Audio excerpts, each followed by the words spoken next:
just like to test me on. So, can you hear me now? Yeah, it's a little laggy though. Yeah, our internet's going to be a little slow, but just for the first part, hopefully it should pick up. It's been slow today. Okay.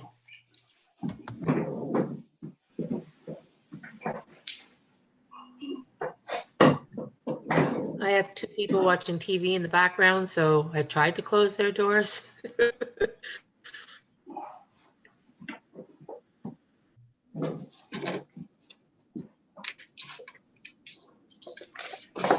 I've already lost my poppy 4 times this week already. Really? 4 Poppy, times? yes, 4 times. Yeah. That's just. I get stabbed 4 times. I don't lose it 4 times. I'm gonna go with the sticker next time. Just gonna get the sticker. I've never seen them. Well, I've seen them on, but I've never seen where to get them. So it looks like it's 7 o'clock. We'll call the meeting to order for Tuesday, November the 10th. First of all, I want to take attendance. I think everyone's here, but we'll just check. Sandy? Here. I see you there. Dan, I saw you. Heather? Present. Thank you. And Dean? Here. Thank you very much. Does anyone have any written disclosure of pecuniary conflict of interest? Sandy? Yes, I do. You do? Yes, I do. I've handed it in Okay. on the discussion about the CCAM. Okay. Dan? No conflict of interest. Okay. Heather? Yes, I have 2. And Okay. petitions and delegations. I handed in my paperwork. Okay. And Dean? Yes, I have 2 petitions and delegations. Miss Chelsea Grant, and also action letters. Well, there's 3 actually, 3 separate items, but action letters, Miss Chelsea Grant as well, 6B. And the reason for those is Miss Chelsea Grant is my spouse, therefore I therefore wish to declare a conflict of interest. And also 6H, under the heading Municipality of Calvin Admin Report. My parents live on Stewart Road, and therefore I wish to declare a conflict of interest on that as well. And the paperwork was sent in advance of the meeting. Thank you. Okay, thank you. All right. So our next item on the agenda is petitions and delegations. Under that, the first speaker would be Mrs. Chelsea Grant, and it's concerning permission to use the hall for free for a social networking evening every Wednesday night. Kelsey, would you like to tell us about your proposal? Yeah, so myself and 4 other women from Calvin are asking council to allow us to use the hall on Wednesdays from 6:30 to 8:30 p.m. at no cost to hold a social and networking gathering for those in our community, which will be called the Calvin Social. We will be giving back to the community by giving donations to our fire association if Chief Maxwell is interested in that, and by offering an inclusive environment for both men and women. It will give an opportunity for the residents of Calvin to get out and meet their neighbors. Currently, there are no social activities offered within our area. Not everyone wants to travel to Mattawa. We will be providing an environment with music and snacks to start, promoting a welcoming social environment, and we will be asking those that wish to participate to fill out a questionnaire to see what they would like to get from our gatherings, whether that be bingo, game nights, or crafts, etc. We think it's important for our community to come together and hope you all see this as a positive thing as well. That's it. So is this for like Calvin women or people? No, it's we're different from the Women's Association that we're including men and women to participate. Oh, okay. It's for the community to come together and meet each other and network and socialize. There's not a lot to do in Calvin, so we want to give something for the residents to do. All right then.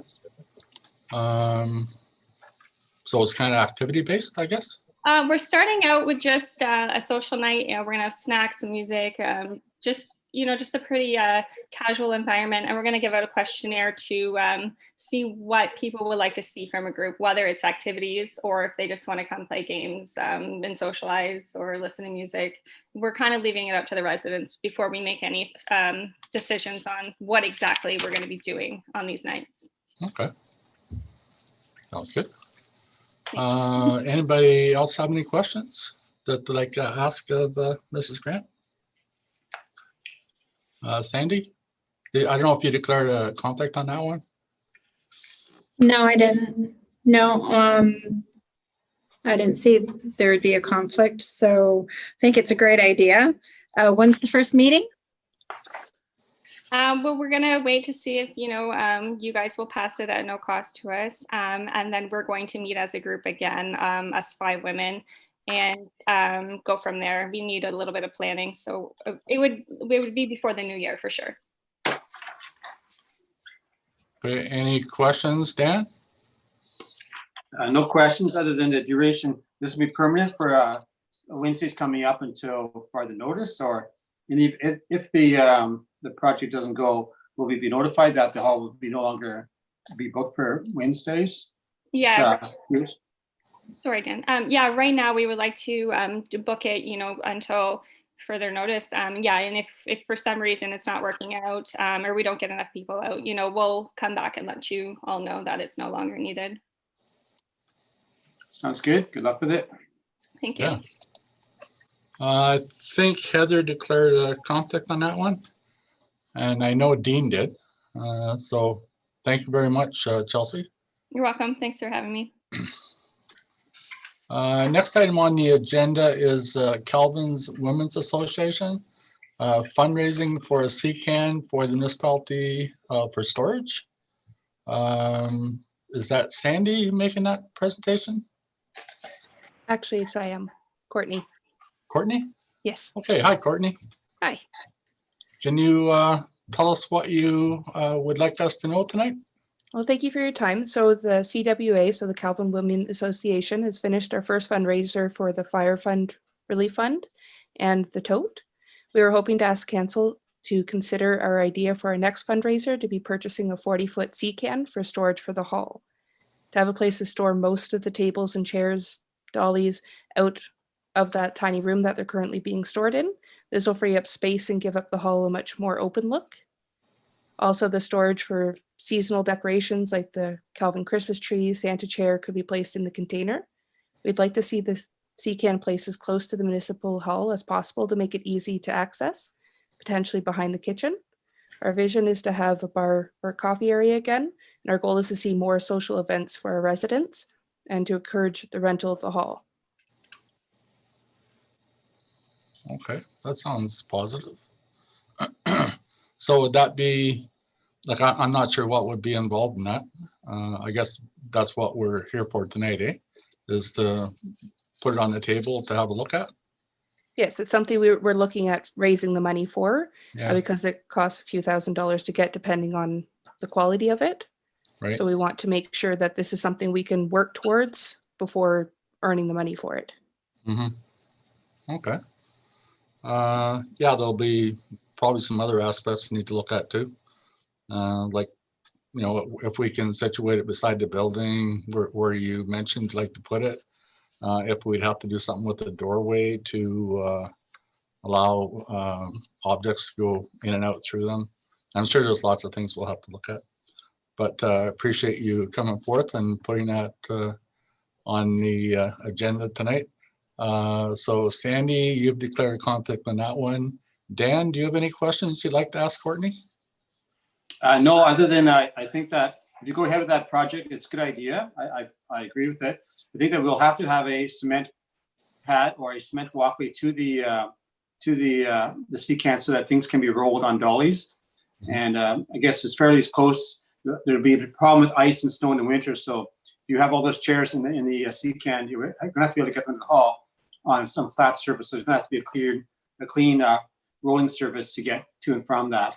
So we should consider that there'll be a cost of a walkway, probably a concrete walkway or something like that as well. And it probably should be painted. Sea cans are a big issue in our OP right now, our official plan. And so we probably should make sure that it looks, we're setting a good example for the township and that we're setting it properly in a proper location and keeping it looking neat so that's not an old rusty one, but we paint it and make sure it looks in fitting with the hall, with the colors of the hall, perhaps. All Sure good thing. ideas. I think, did you declare a conflict on that one, Heather?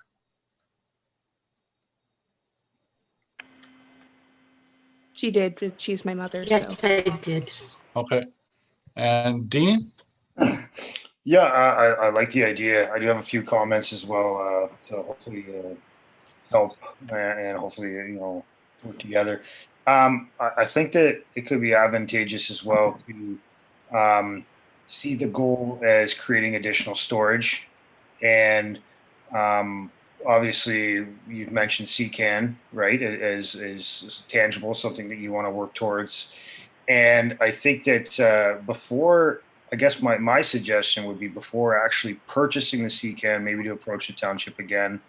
CCANs are I think, are fantastic, practical method of storage, but also, there's pros and cons. And if there's some funds, there's potential possibly the township could look at, creating some of our own funds to actually do something brick and mortar, or maybe not, but, to increase some storage. So I think there's a few different ways that it could go. And I think that it's a good idea. And I agree with my other members' comments as well. Thank you. Thanks, Dean. Thank you. And Definitely. thank you, Chelsea. Courtney, rather. Well, thanks for your time, and I'll bring you back your comments to the rest of the group. Have a Thank great you very night. much. Okay, thank you. Next item on the agenda is reports from municipal officers. And first we have Chris Wally, Road Superintendent. Hey, good evening. You can hear me okay? Yeah, you're a little low, but Okay, I don't know what I can do about it, but I'll talk a little louder, I guess. that's good there.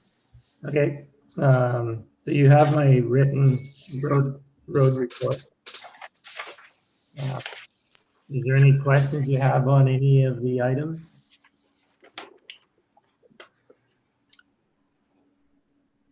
Any questions from you, Sandy?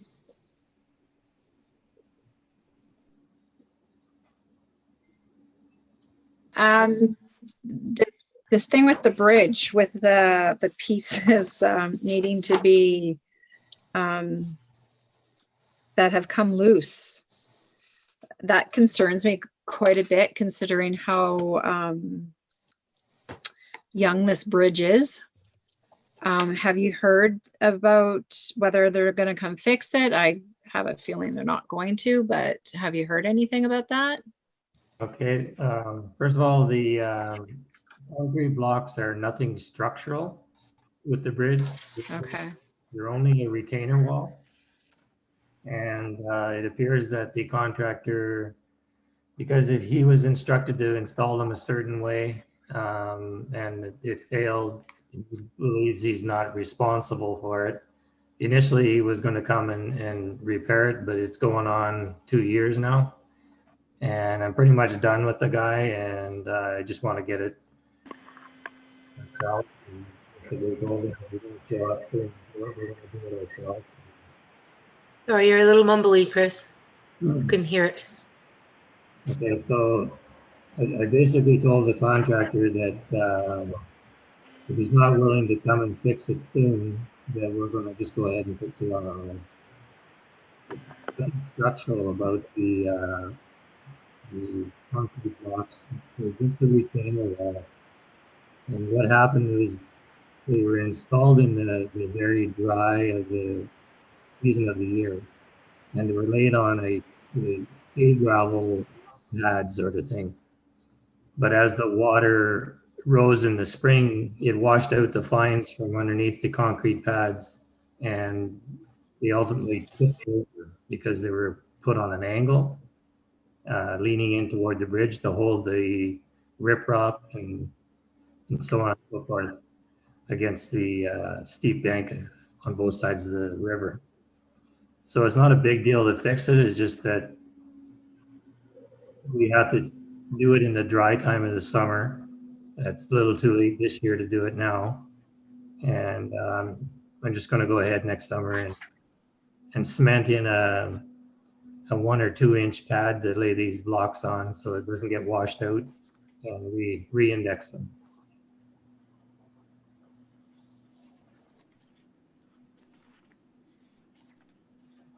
That answer your question, Sandy? Yes, it did. Dan, do you have anything you'd like to discuss? Sure, that's good. I think it's a good idea to go ahead and fix it ourselves. It's like you said, no use wasting time on these contractors. I think they've gone on and they're not interested in fixing it.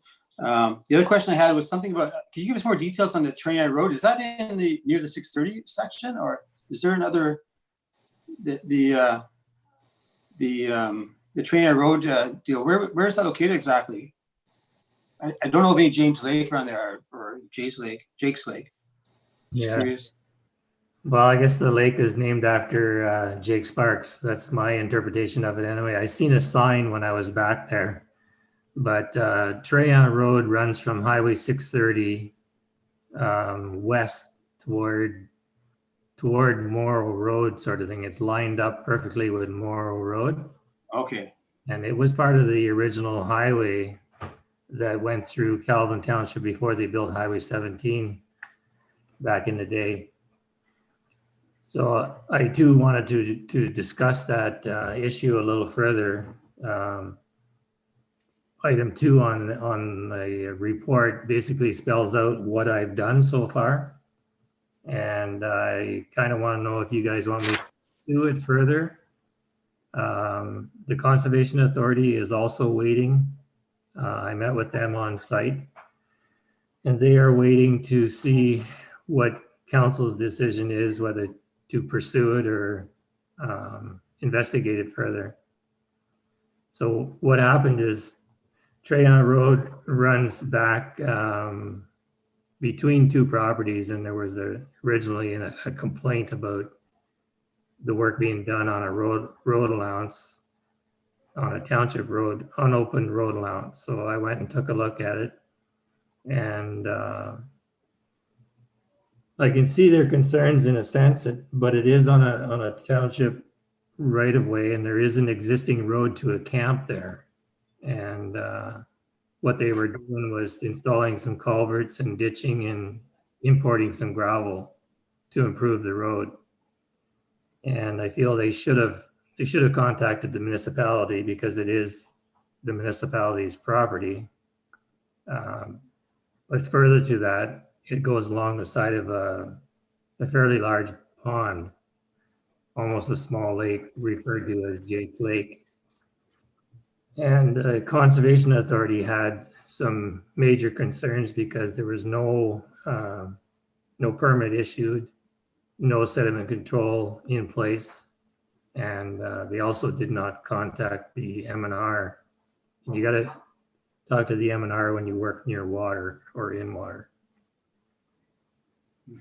So that's beyond the first part of that's beyond the gate and way back, I guess you're saying? Back, because the road goes onto private property. It's private road for a while, then I guess it joins back onto Trainer Road. So is it farther back in the it's not over the first hill, is it? You're not talking about the first part of the road over the first hill? Or the sand pit? It's past the sand pit. It's about a mile from Highway 630 or a little bit more. Okay. And like I say, the original road allowance and the original road goes straight back through there. You can actually, I walked in the old road, but the new road, or the road that they're using, veers in and out of private property. And I'm not sure whose property it is, but I know that when we get back to the pond, that is road allowance. I follow the straight line right through. I GPSed it, and it's pretty clear. Okay.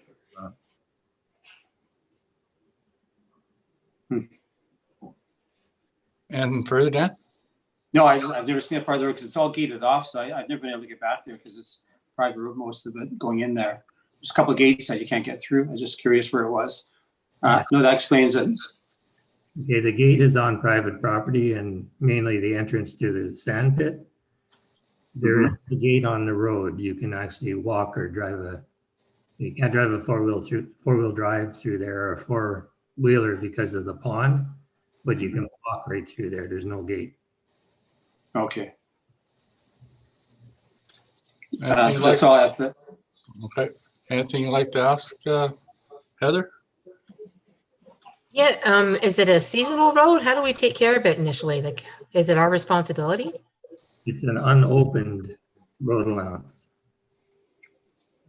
So what's happened in the past?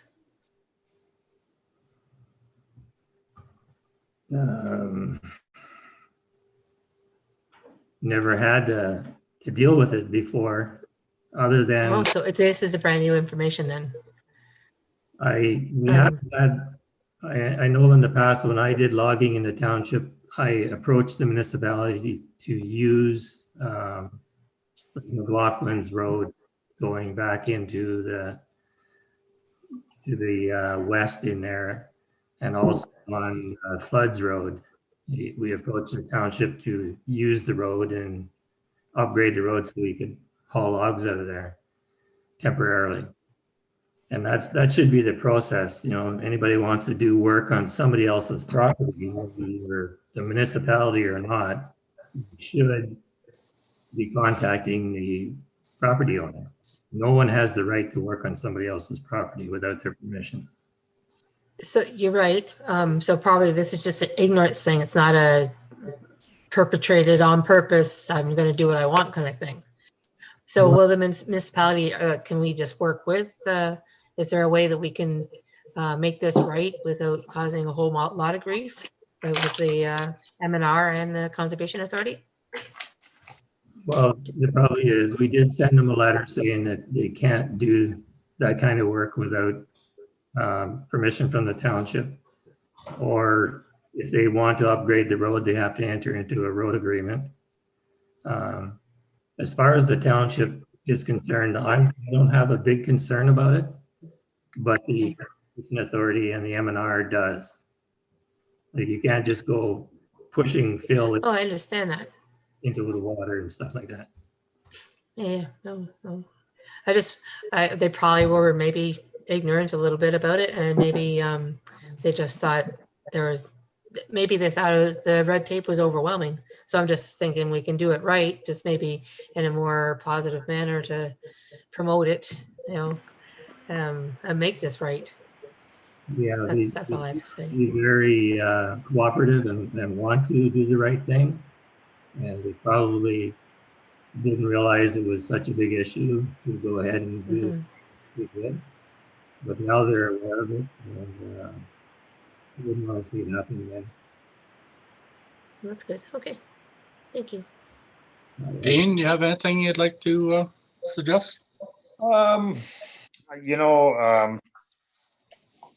With I guess without photos, I tried to access this. It's gated. I guess you can walk. You definitely can't drive. It's not accessible. I guess maybe by foot, unless you go through fences, and and I suppose the acceptable road is yours on private property. So,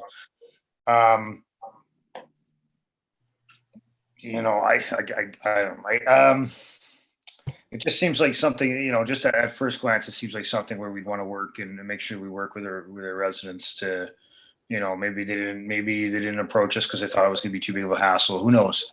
That's speculation. I shouldn't do that. But, I just think it's important to work with the residents. And if they're upgrading our road, at no cost to us, I think it's just advantageous. It's a good idea, but case by case. But I don't know if there's any further details on why this is a bad idea.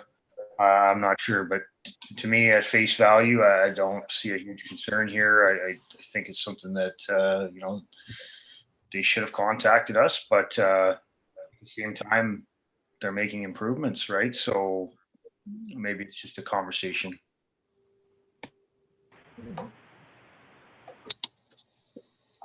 Okay, thank you. I'm probably leaning the other way a little bit. If there was red tape or not, they knew they weren't on their property when they were doing the work. So they should have at least looked into that and whose property they were working on. I'm also concerned that if we let this go without doing something about it, then it sets a precedence for the future, so that if anyone wants to work on property, then they don't have to talk to the municipality to do it. They can just go ahead and do it. We're going to let them do it, right? I don't think that that's a good precedence to set. So that's my thoughts on it.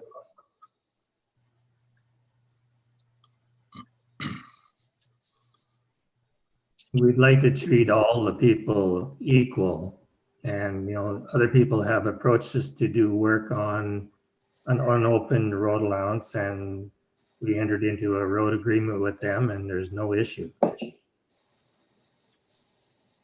We got to protect ourselves too. You know, that if the guy's working on the road with a machine and something happens, we're going to be probably named in the lawsuit.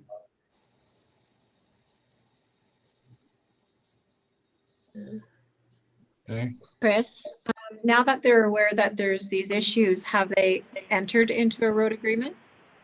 Not as of yet. I've been away in the last 2 weeks. And I know they have called a couple of times to see if they can resolve the issue, and I think they're very willing to work with us somehow. I'm not sure how it's going to go with the Conservation Authority and the M&R though. Have they finished all their work, Chris? Yeah, as far as I know, they have. I guess one thing to do a little bit of brushing and stuff along the roadway or a trail, but it's another thing to be installing culverts and ditching and hauling fill. I would like to see them open a road agreement with the municipality, just so everything's above board. And so that if something does happen, that we're not as liable for anything if it did happen. And we're also working with M&R and the Conservation Authority, promoting their job and their responsibilities. So that's my suggestion. There is an existing road there, and as long as they're not doing any more work to it, then they don't need a road agreement. But if they're going to do any work to the road and improve it, then they definitely need to talk to us about a road agreement. Okay.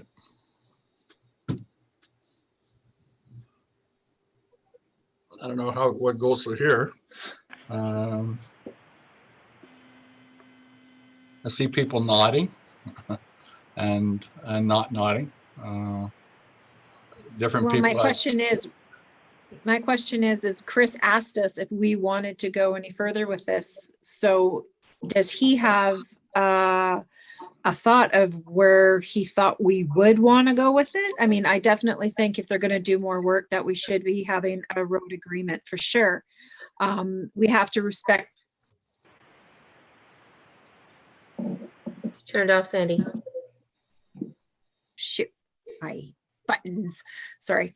Are the people on the private property, are they aware? Are they okay with what's happened? We need to respect the owners as well. So is there a suggestion, Chris? Because you asked if we wanted to go anywhere with this. I mean, I personally feel if the M&R is involved, that I don't want to encourage, like I want to respect that, but I don't want to encourage the M&R to go after one of our residents, that's for sure. So my question goes back to you. Do you see us needing to do something here? Well, as far as the road veering in on private property, that's neither here nor there to us. It has no concern to us. I don't know whose property it is, but they must have some kind of an agreement to use it. As far as the road is concerned, I would like to see them at this point enter into some kind of a road agreement with us to be able to use that road allowance. And as far as the Conservation Authority, then I think it's up to them, but I think we're kind of waiting on what we decide to do. And at this point, I guess I just want to encourage them to come in and enter into some kind of a road agreement with us.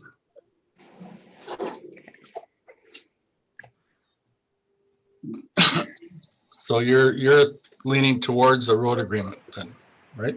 Yes, because in the road agreement, it will spell out Yeah. what they need to do if they use the equipment on the road.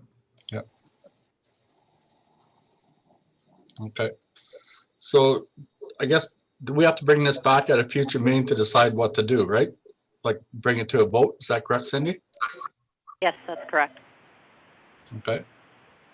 Can we do that, please? Sure. Thank you. Is there anything else on Chris's report that anyone would like to ask questions about? Sandy? No. Dan? No more questions. Thank you. Okay. Heather?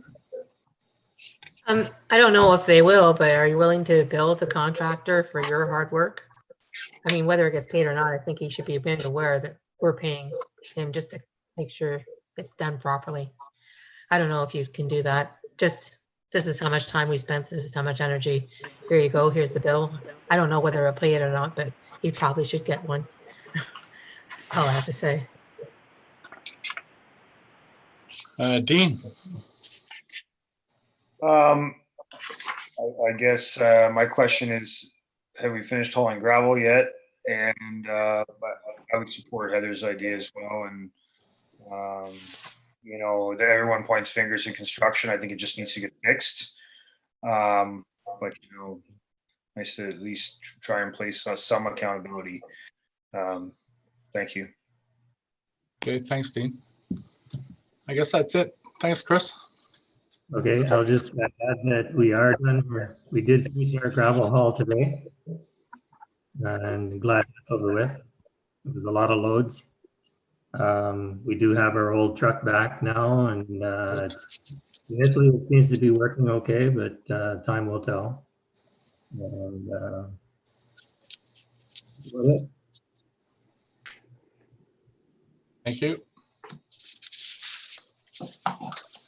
Next item on the agenda is Dean Maxwell, Fire Chief. Can you hear me fine? Yes. Okay, very good. All right, I'll just start for the month of October. We've had 3 fire calls this month. Our first one was on October 7th. We had a tree come down across the Highway 630 and was on the lines and was blocking traffic. And it became a safety hazard for traffic because they're trying to pass under it while the wires were still live. And it was right about everybody's coming home, so it was a bad time. So we had to actually make like a little detour through Suzanne Road and up to Donald's for some of the residents to get around. Hydro was pretty fast. We were there about an hour and a half there, so it wasn't too bad for us. And they had that cleaned up pretty fast, so that was good. And on October 18th, we had an automatic aid for Papineau for a structure fire. The assisted Papineau again, they're very short on manpower still. They're trying to get their numbers back up. The structure was probably over 100 years old. Was fed by natural gas and a real bad east wind. And with a steel roof, the fire was pretty well fully engulfed when we showed up at 12-foot flames flying out. We were on scene with our 2 units. We've had 2 tankers and 10 guys that actually have sent there. That's usually we don't do that because we like to keep our township protected at all times. So I had 3 guys stay back here at the fire hall to man our pumpers, so we made sure if we did have a call, we had our residents covered at all times. So that was a pretty big fire for Papineau, and was good for us as well. We had some of our younger guys got some good training there. You know, they got to help work with Papineau, and we were in and out of there just a little under 3 hours probably. So, on October 29th, we had a car fire on Dawson Road. The car was total loss. It had to be pulled away with a flatbed, and the owner was not a resident of Kelvin, so she will be receiving a bill for that as well. October 1st for training nights there, we did truck checks and clean fire halls. On October 8th, we had TC Energy. So we did a Zoom meeting training through TC Energy. And so a couple of my guys, because we do have a gate here that feeds the Canadian Ecology Center, I just wanted to have the guys kind of have a little refresher on that. And they got to ask a few questions and stuff. So we kind of went over with who to call and what we have to do through certain things, certain instances where it happens. It was good for that way, and then there is some funding that they do, so we applied for that as well. And so it was good training for everybody, and it was nice and short. On October 15th, we did our Nanoxville training, so every 6 months we were required to just do a refresher training on that, to get the guys up to par with it. On October 22nd, we run the trucks and we put the heat shields on all our pumpers, so we're pretty well getting everything ready for winter. We got to pull the water out of all our pumps and stuff like that, and get our chains out, get the ice auger on, and get our truck ready. And then on the October 29th, we reviewed our chimney kits and getting ready for that season time of year. Every certain fires, we get some chimney fires, so we're just getting ready for that. And then we did some pumper training down on Smith Lake with the guys. Fleet status report. So with a little bit of previous work we've had done the pumper, we've had the fuel tank was leaking. Thanks to Drinkor, we had that fixed. But all our trucks made it through safety this year with minimal cost. We did quite a bit of work to get them through safety. I had Dan O'Grady do most of that. But every year it's becoming more and more of an issue to get a truck safety. There's not lots of guys doing it in Ottawa.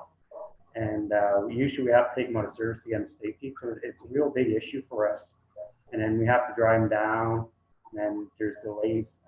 I mentioned to Chris, maybe in the future, if we could reconsider maybe getting the township garage license, and we could do our own safeties, and we wouldn't have to take our trucks out of service, empty all the gear, and we have to pay employees to take them down. Sometimes we get lucky, some of the guys take it down, but that's something maybe in the future to look forward to, see if we can save some money there.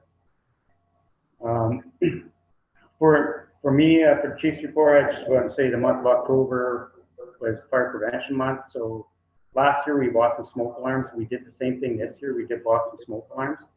So I kind of just wanted to do a shout out. If anybody knows of anybody that actually needs a smoke alarm, maybe contact me and we'll make sure that they get one.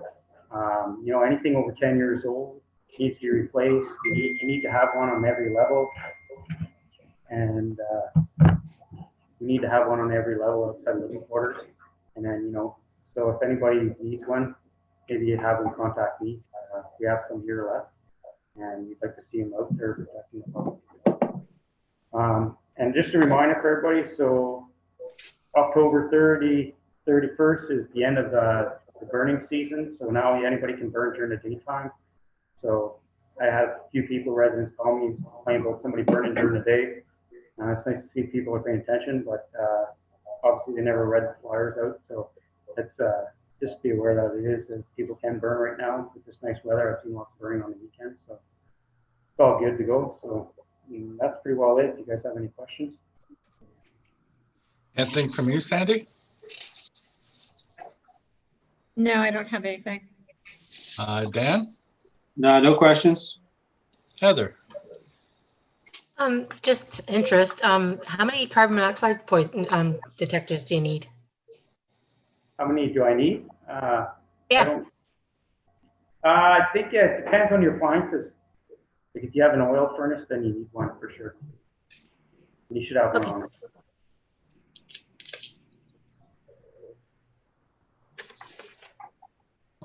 Thank Dean? No comments. Okay. Thanks, Dean. Thank you.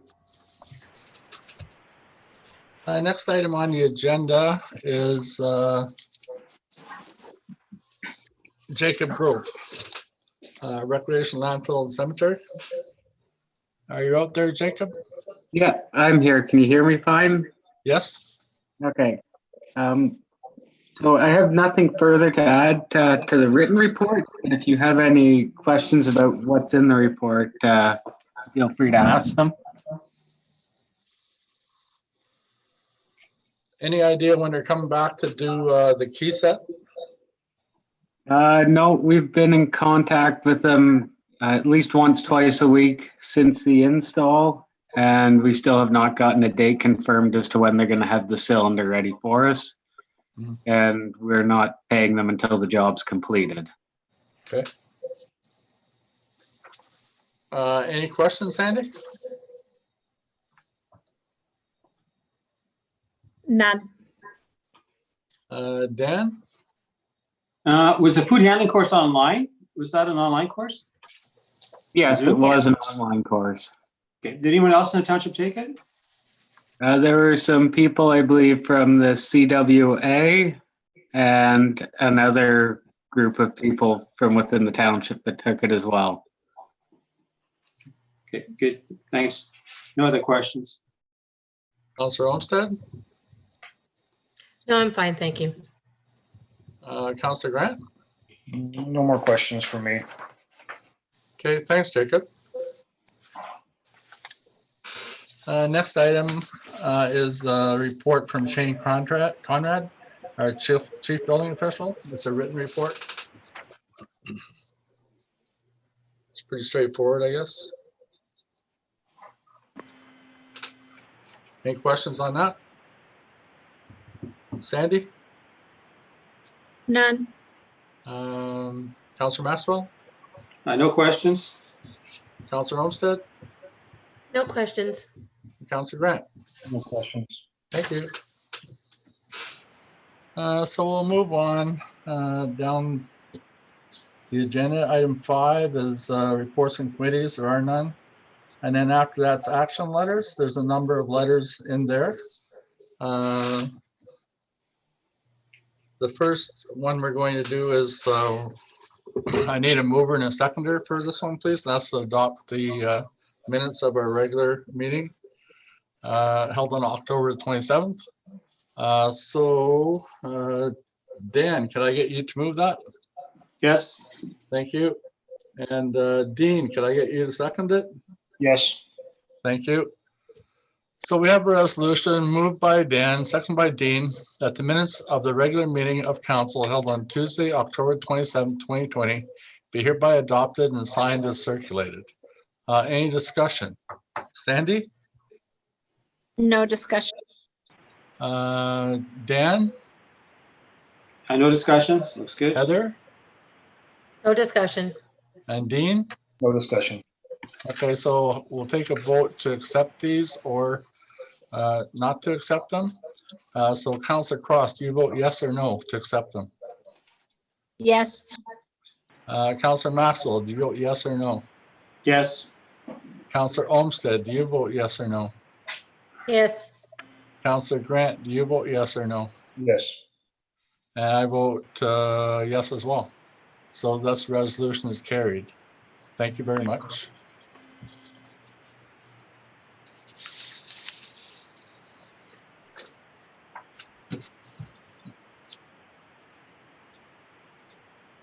Okay.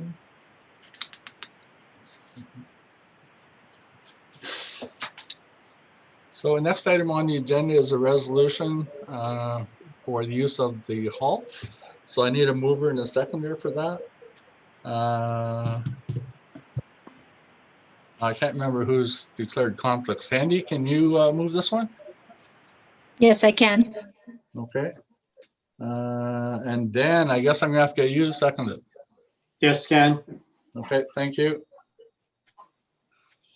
So we have a resolution moved by Sandy, second by Dan, that Mrs. Chelsea Grant has approached council for free use of the Calvin Community Center in order to host a social group to allow for social and networking opportunity for the community of Calvin. The meetings will be held every Wednesday from 6:30 to 8:30 p.m., starting Wednesday, November the 11th. Further, every effort will be made to provide a minimum of 7 days' notice to Mrs. Chelsea Grant of any closures of the hall due to the COVID-19 pandemic provincial regulations, routine and unforeseen maintenance that may be required. There may be, however, circumstances beyond the municipality's control that a minimum of 7 days' notice may not be possible.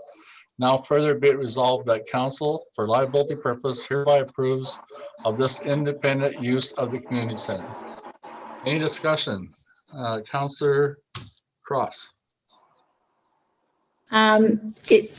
Is Chelsea aware, or Miss Grant aware of the numbers? Because what if she has, well, I think the number is 25. So we're not allowed more than 25 people in the hall as of right now because of COVID, right? Cindy? Yes, that's correct. In order to maintain social distancing, our hall will only hold about 25 people. The actual regulation says that we can have 50 people in the hall in the event that, I mean, if everybody's wearing masks, then you can have up to 50 people. The health unit, however, is not recommending that high. Okay, no, that was it. I think it's a great thing and looking forward to going. We'll see what happens in the future. Thank you. Councillor Maxwell? No further questions. Okay, and I think Councillor Olmsted and Councillor Grant both declared on that one. So we'll take a vote to approve this or not. Councillor Grant, no, Councillor Cross, do you vote to accept this? Yes or no? Yes. And Councillor Maxwell, do you vote yes or no? Yes. And Councillor Olmsted has declared a conflict, and Councillor Grant has declared a conflict, and I vote yes as well. So this resolution is carried. Thanks and good luck, Mrs. Grant. Thank you.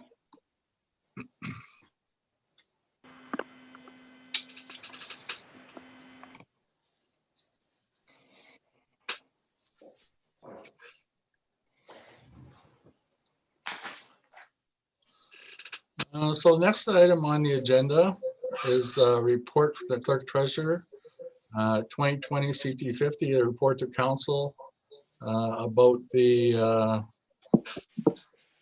emergency control group meeting summary for October the 28th.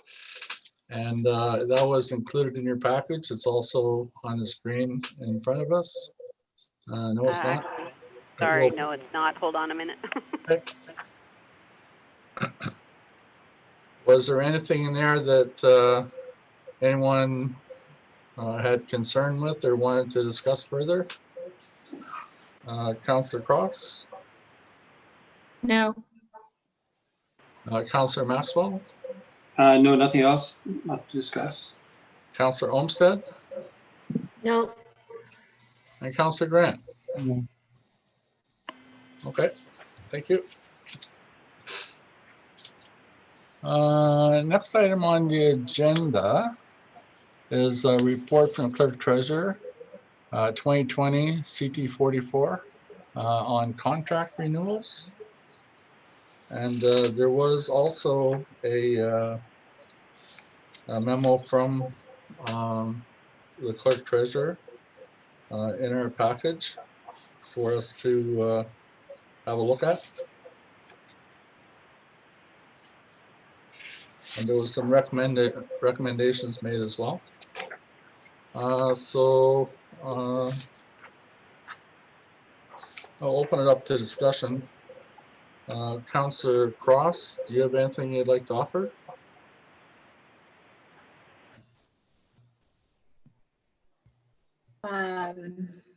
No, I just don't like bringing that big book out and trying to find all of the compliance sections.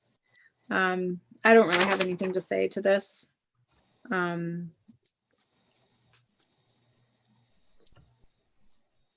that's it. No.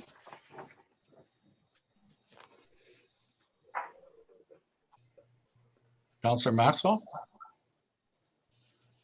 There's something.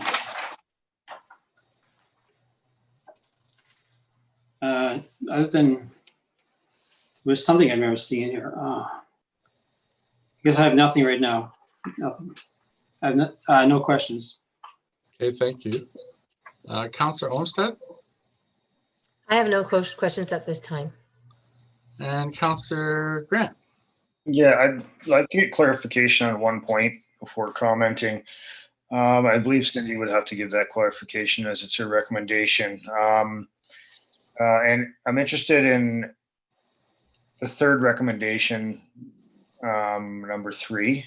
I don't know if I need to read it. It's on the screen there. I guess the wording, I just want to make sure I'm understanding the wording correctly. Maybe you could just clarify what's meant, what the intention of that recommendation is. So at the present time, council would be involved in the clerk treasurer review, performance review, would be involved in the fire chief's employment contract and review and performance review, and the road superintendent.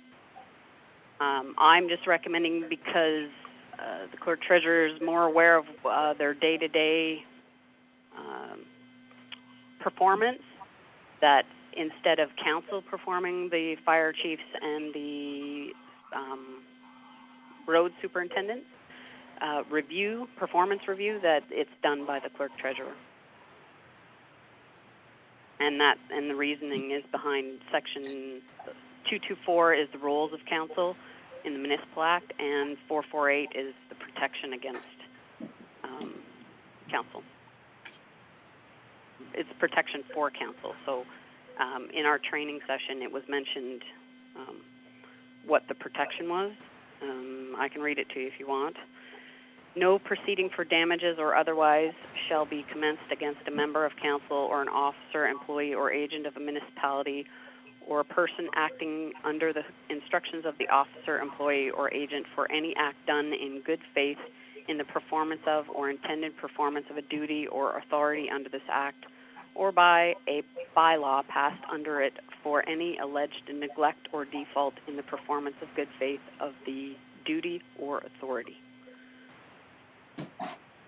So just so that council is protected further, because you don't necessarily know what those two members do on a daily basis.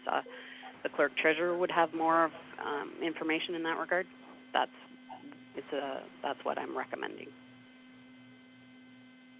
Thank you. If I can comment now, Mayor Pennell. Please do. I'm interested in point number 3 of, I guess, the clarification. I support the first 2 points, and I'd like a third point added that says that contracts will be reviewed in advance, as per the resolution that we did pass previously. I'd like to see that added in so that we have time to review contracts. I guess I'm still a little bit confused about the third point, in that what's involved in a review. I guess my point is, I see, it's council's role, as far as I'm concerned, to, ensure that municipality is functioning well. And part of that would be, I think, approving contracts. That's why I'm just confused around the word review. But I think that, it makes a lot of sense for council to have not to delegate certain authorities. So we should keep authority if it makes sense. And the way that we review contracts, I don't see as being an issue. And I guess I'd like other councilors to think about that and make sure that we don't delegate powers that are important powers that we should maintain. So I'm still iffy around number 3. Yeah, those are my comments on that. And I'd like to see one more point added to include earlier reviews. Thank you. That makes sense.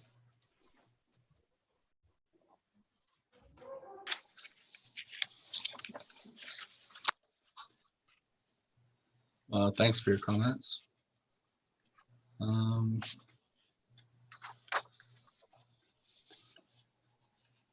My comment on that is that we don't know a lot about what the employees do on a day-to-day basis. We know that we get a report that tells what happened to the road and what happened to the truck or the grader or the backhoe or at the graveyard or at the landfill site or at well monitoring. And that's what the reports we get back from our employees and from fire chief as well. But as far as their day-to-day attitude, attendance, just employment, like how they work together as a team, all that sort of stuff, we can't comment on that. And that I think that would be the role of someone here, being the clerk treasurer, to do that. And they would be, assume they would be presented to council if there would be a problem with it. That would come to council. But if everything was fine, I think that it would just be the way it is. Right? That's the clerk treasurer's role, and she would fulfill that. If there were issues, then it would come to council at that time. That's my thought on that.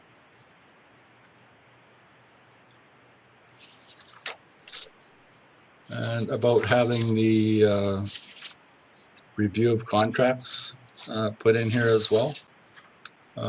That's probably logical. We talked about that. I'm not sure it was the last meeting or the meeting before. And I think we agreed to do that. Correct me if I'm wrong, please. But if we did, then I think it should be in here as well. That's my comment. So I don't know how we get past 3. Being the clerk treasurer's role to do that. I don't know how we would do it as a council, that's for sure. We don't have that information. Is Cindy here? Yes, I'm here. Oh, I didn't see you. Sorry.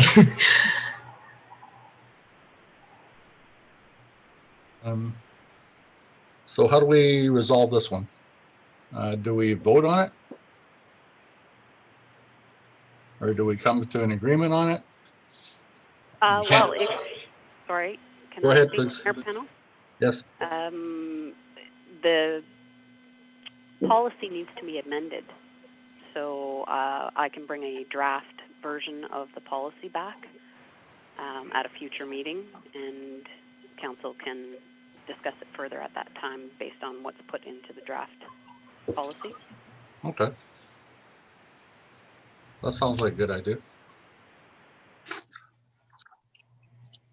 Again, we're pushing something else off into the future, but that's all we can do right now, right? Thanks for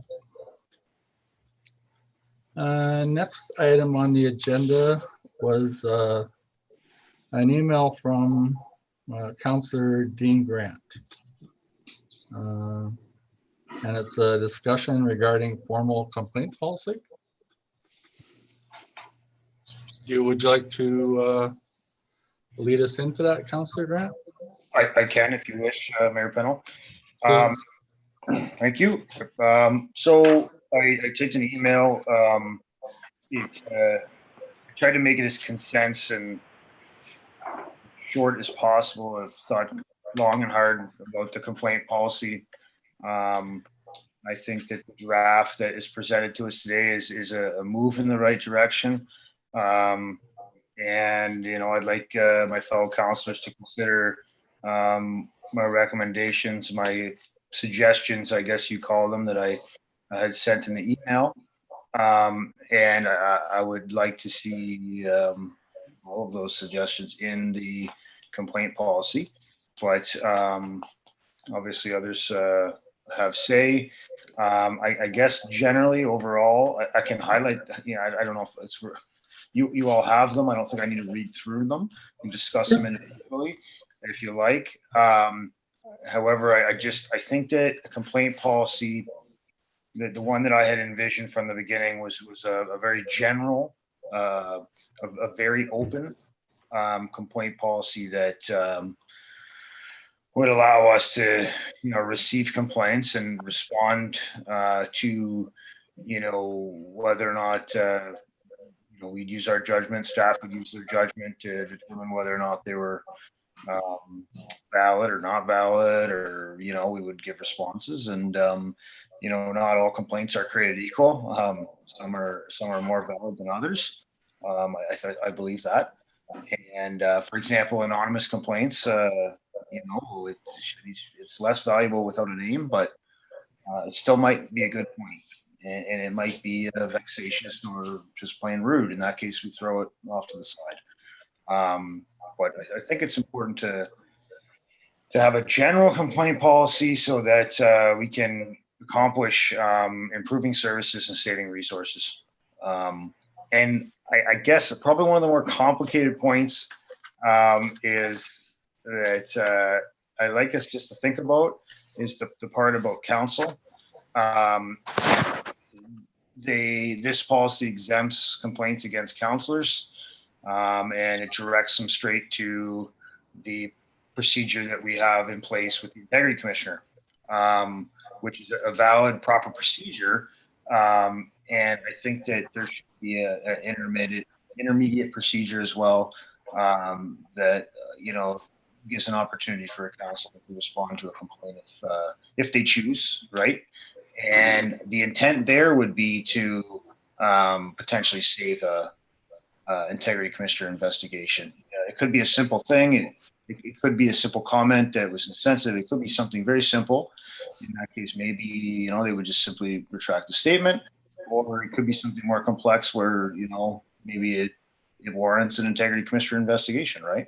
And that complaintee anytime could go to the second part of the process. And I think that that's one big point that I'd like to add. And I'd like to just try and get this as complete as possible. Obviously, I know we don't all agree all the time, which is natural. But anyway, thank you very much. Consider my comments, and if there's any questions, I'm happy to answer. I've spent a lot of effort working on thinking about this policy. Thank you. It looks like you did. Any comments, questions, Sandy? There was definitely some things in here that I agree upon. I was under the impression that we all unanimously agreed upon a complaint policy, because we were given a bunch of examples, some from the ombudsman, some from other municipalities, and that we actually agreed upon one on the format. I didn't really ever think that any of this had to do with complaints towards counselors, that it was just the general complaint policy for staff or the municipality, not necessarily for council. That is, I think that's why we have the code of conduct. We've all read it. That's why there's the integrity commissioner, because I don't think counselors can kind of investigate counselors. If there's an allegation or a complaint, I don't think it's appropriate that counselors would be, especially if we're all on the same council, would be doing that. Yes, I don't want to be spending money to pay the integrity commissioner to be doing any investigations. But if council, we all know as counselors, we have to be held higher or more accountable for what we do and say. We have to be more diligent to being aware of what we're doing. So I don't think the complaint policy has really anything to do with council. I definitely believe we should be keeping track and recording these complaints so that we can see if there's some sort of pattern, or it definitely is good to have information to keep for future use. The anonymous part, I don't know how somebody can make a complaint and that you're going to be able to investigate without talking to that person who made the complaint. Then it does no longer become anonymous. I think it stays anonymous with the clerk because that's where the complaint is made. It doesn't ever come to council, probably with the person's name on it anyway. So I kind of don't think that's, it kind of is a contradiction. Like I said, I thought we had already made a vote on which complaint policy we liked, and that's where we were going with it.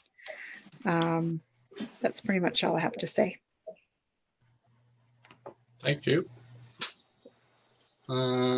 Councillor Maxwell? I understand the reason. I can understand why we can't. It's hard for a councillor to be investigated by. Like the question is who investigates councillors when there's a complaint about a councillor?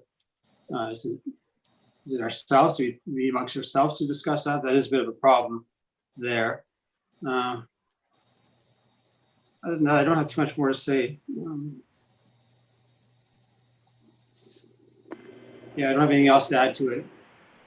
It's nice that we have the informal and the formal. I think it works well. Often it's a lot of cities just have a number that you call when you have a not so much a complaint, but a request for service, or you need dust control on your road, or something like that.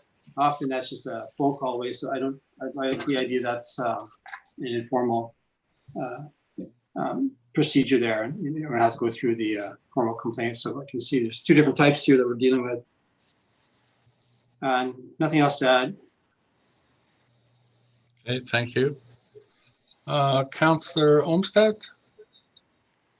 Yeah, there's a few things. The clerk treasurer having the authority to declare a vexatious or frivolous case.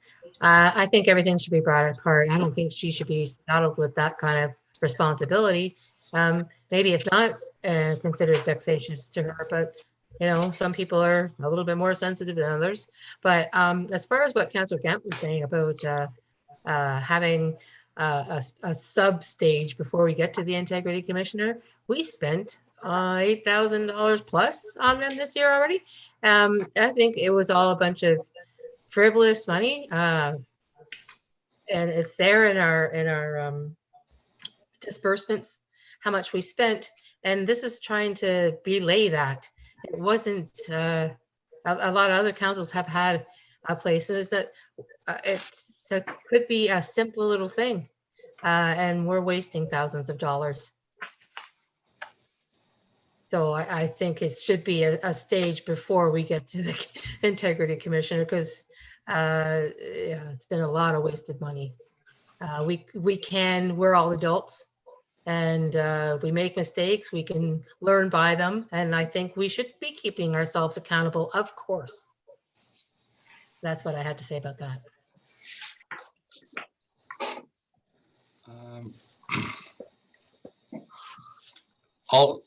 I don't have a lot to comment on this. I believe that the with Councillor Cross about the code of conduct. There's in municipal law, there's a code of conduct for councillors and how council is run, and we have our code of conduct as well. I don't think that any of us are qualified or should have all the intimate details of some infraction that a counselor or someone else erred in that respect. And I don't know, like I hear your last comment, Councillor Olmsted, about there should be like an interim way to. Is this an integrity commissioner one, or is this a counselor one we deal with? I don't know how we make that decision, right? Because we're all humans, and we obviously don't all think alike, right? So Mhm. I don't know how we would do that.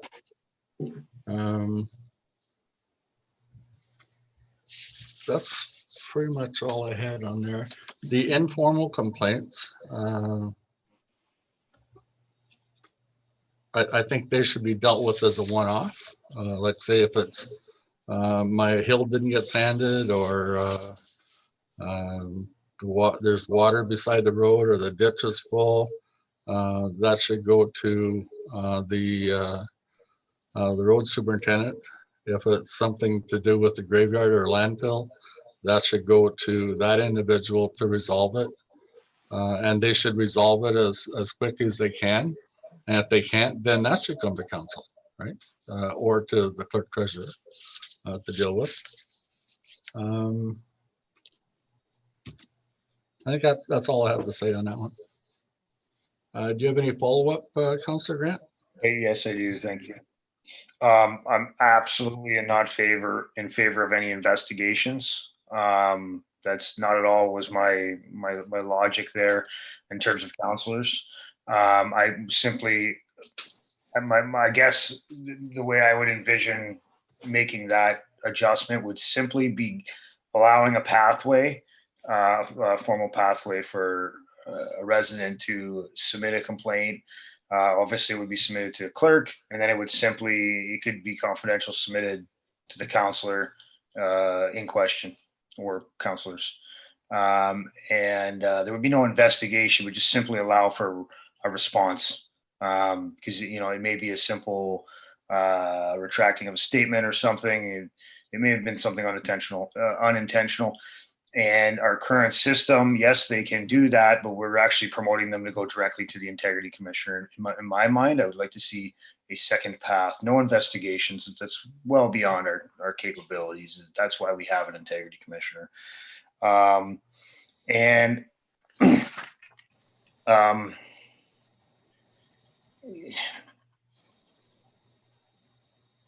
Yeah, there's a few other little things, like I agree with Heather on the vexatious complaints. I think they should still come to council for us to determine their validity or ignore them. And I guess if I could ask council to consider one more thing, I would really like to see this easy to fill out. I'd like to see it easy to do. We have there's people that have a hard time reading, writing, various reasons, health reasons. They might not. It's quite elaborate, as far as I'm concerned, what we're asking them to do to put a complaint in. And I think we want to make it as easy as possible. And I don't think it's unreasonable that even staff could help someone fill out a thing. Obviously they have to sign it, okay it, make sure that it's what they want. I just want to make it easy so that it actually is used in the intent that we decide. Thank you.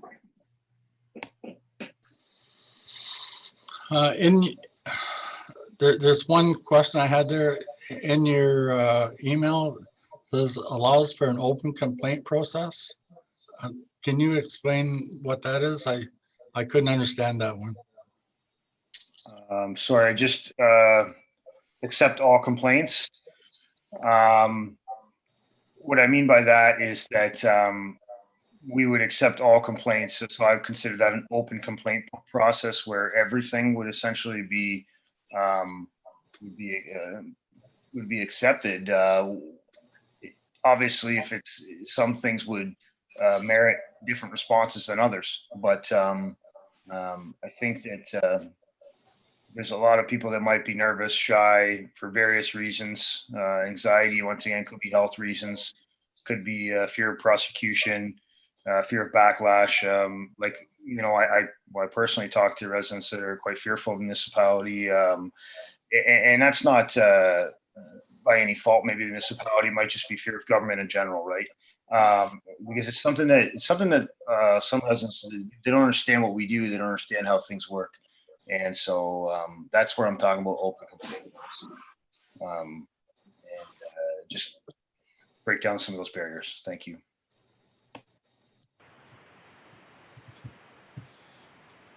Okay, thank you. That was good discussion, I guess. If I may add one more point, Mayor Pennell, sorry. Yeah. Obviously, if there's some kind of anonymous complaint or it's not clear where the complaint came from, obviously we can't respond to that specific complaintee, right? And a person that would put a complaint in like that would obviously know that. So, I mean, no one would look for a specific response if they didn't put their information. And, you know, they might just want council to be aware or staff to be aware of something. And for whatever reason, you know, that's it. And so it would be handled, you know, with confidence the way we do, and would simply be aware and decide whether to act. And that just goes back just to the form that we're asking people to fill out. I just believe is too complicated. I think it should be simpler. And thank you.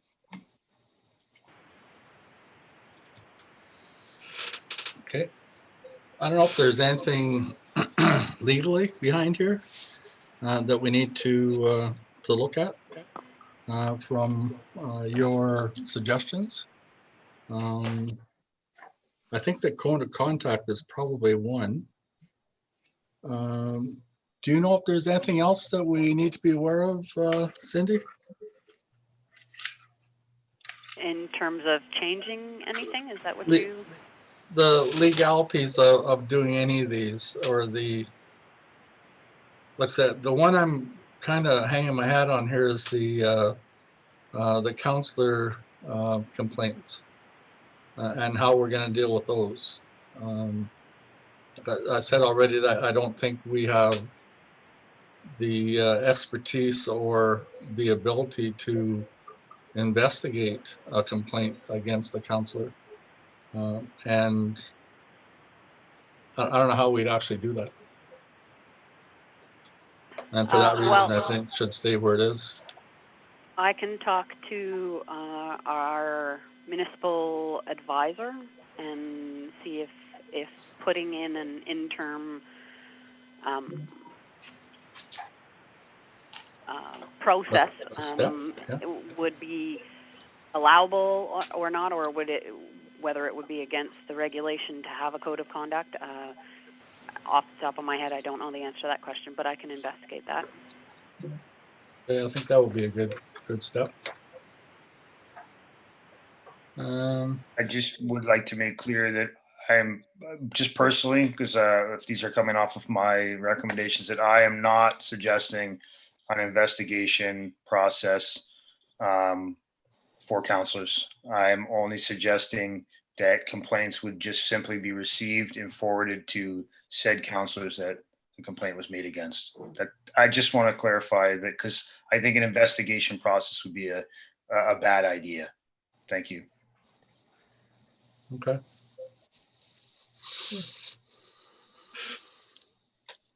Okay, so I guess we'll find out what you find out at your person you're going to contact. And then we're going to have to do something with this code of contact eventually. When we'll have to bring it back again for more discussion, I guess. That's what this was put on the table for tonight, was for people's ideas and some discussion around them. So, and I thank you for that, Dean.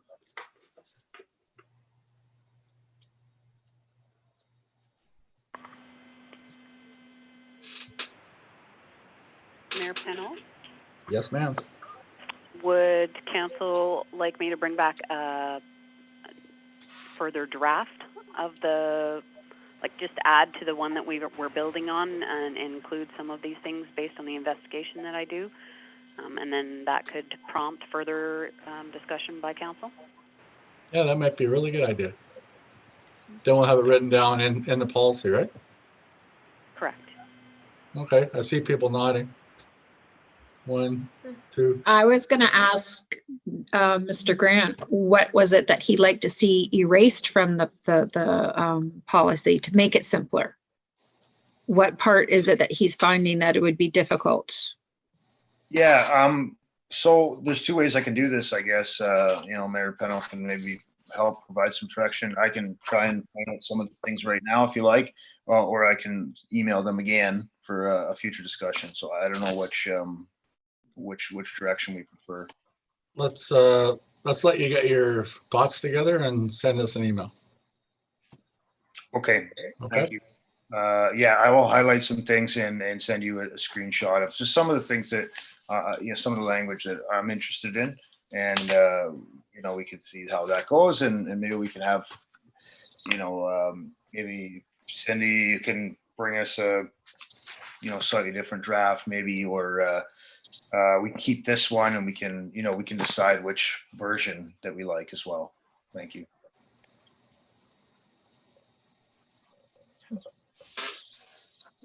So we're going to have 2 drafts. Is that your suggestion? I just wanted to have some discussion. We might have 2, Okay. Whatever Cindy decides, she can bring forth an edited version. I don't know if it's clear. I don't know if she's incredibly clear on what kind of edits we want. I think we just kind of had a general discussion, but I don't know. I guess we'll whatever the mayor and Okay. clerk decide. Thank you. Okay, thank you. So we'll move on to the next one.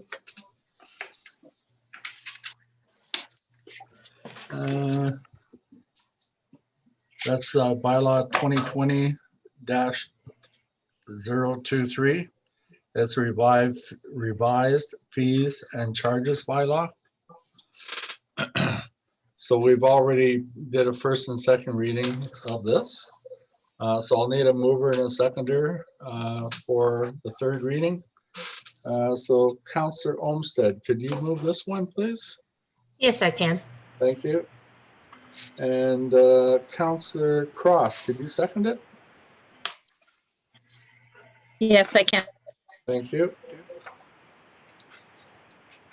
So we have the third reading moved by Councillor Olmsted and seconded by Councillor Cross for being a bylaw to impose and consolidate the fees and charges for the municipal services or activities and for the use of its properties.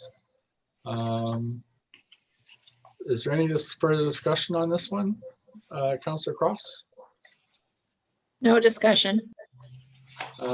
Councillor Maxwell No further discussion. and Councillor Olmsted No discussion. and Councillor Grant. No discussion.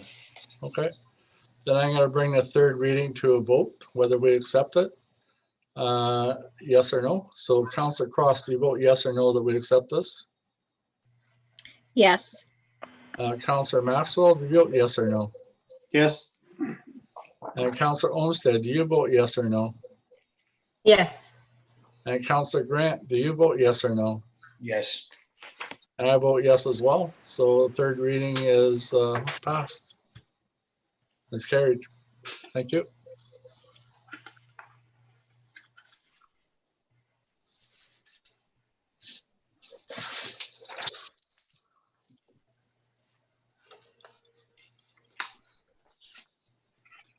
Okay.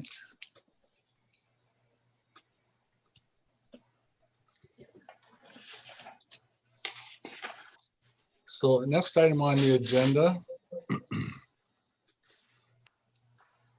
is install new security cameras for the ice skating rink and draw funds from working reserves. So I'll need a mover and a seconder for this one. Counselor Maxwell, can you move this one? Yes, Ken? And Counselor Grant, can you second it? Yes. Thank you. So we have a resolution moved by Counselor Maxwell and second by Counselor Grant that Council deems it to be in the best interest of the municipality and its ratepayers to proceed with the installation of a security camera upgrade, as well as the installation of additional security cameras for the ice skating rink, option 1 from 2020 CT 49 report to council presented at the October 27th, 2020 council meeting. Whereas the funds of approximately $3,500 were not included in 2020 budget, as the work was not anticipated to be undertaken in 2020, and whereas due to COVID-19 restrictions on the number of people that will be allowed on the ice skating rink for liability concerns and to upgrade the aging security system at the municipality, council hereby authorized the clerk treasurer to transfer funds in the amount of $3,500 from the working reserves to allow this important project to proceed in a timely manner and for the expense and revenue to be allocated to the applicable calendar year. Any discussion, Councillor Cross? I actually had a resident ask me today if we were going to put the ice rink in this year because they were wondering how we were going to make sure that it was going to be safe practice, which is, I'm kind of curious to know how we're going to do that, cameras or not.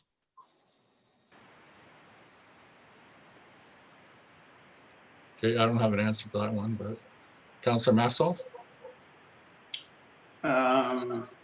I'm assuming that these cameras could be installed on the option that we chose, option 1, that was the install on the building where the two ends of the building, I guess. Yeah. The two views of the rink. It won't give us much coverage of the change room or the washroom area, but I think it'll be sufficient. In terms of the rink, how we're going to actually manage it, the main problem is going to be the change room there because the change room is so small. Really, it's only 1 or 2 people. Only one family at a time would be allowed in there because it's just the space is so tight. Yeah. So I think we'd have to encourage people to, like I think what they do at hockey, they dress at home. They show up ready to skate. So they put their skates on in their car or something like that. We could do signage, like please maintain social distancing. That's about all we can do, right? Mm-hmm. It's like we did to the playground. Like make sure you disinfect after you use it because you don't know who was there before you. Right? Councillor Olmsted. No, that's exactly what I was thinking. I was wondering though, does hand sanitizer freeze? Shouldn't. Yeah, it shouldn't, right? So we can, put proper signage, use hand sanitizer before and after. That's what I would do with my kids. And good idea, Dan, with the dressing before you get there. Just probably put that in the newsletter. And yeah, we can, I don't know how often the cameras are going to be monitored either, but it's going to be better than we have. So that's all I have to say. Yeah. Councillor Grant. Thank you. I don't support the resolution for the following reason. When I would have preferred when we did budgeting to give the entire tax break back to the residents, but I did agree. I absolutely agreed. I did not. I voted yes to putting the $100,000 in reserves. However, I don't feel that this is my thought. I don't feel that it's an appropriate spending of that money. I would like to keep that money and use that if there was an emergency or to see how COVID plays out. And I think this is a nice to have at this point. Has a purpose, absolutely, but I just, those are my reasons for not supporting. I don't think it's the right time. Thank you. Okay. So we have to also be aware here that it's not just to install cameras for the rink. It's to update the security system that we have already because it's old and it's come to kind of the end of life. So I'm going to bring this to a vote. Mayor Pennell, just before Yes. you do, can I just Yes, make a comment, please? absolutely. Just on the question in terms of signage, I've already contacted the health unit, and essentially that's exactly what we need to do is put up signage everywhere indicating that, you know, things aren't going to be sanitized on a regular basis. They have to maintain social distancing, abide by provincial regulations, those types of things. There's also a limit of 25 people allowed on the rink at one time because it's an unmonitored area. So it's similar to if somebody was having a house party, is how they described it to me. The health unit described it to me. Because if we had a ice rink attendant who was sitting there and was cleaning things as people came in and out and things like that, then 50 people would be allowed on the ice rink. But because it's unmonitored, there's only 25 people allowed to be on the rink at one time.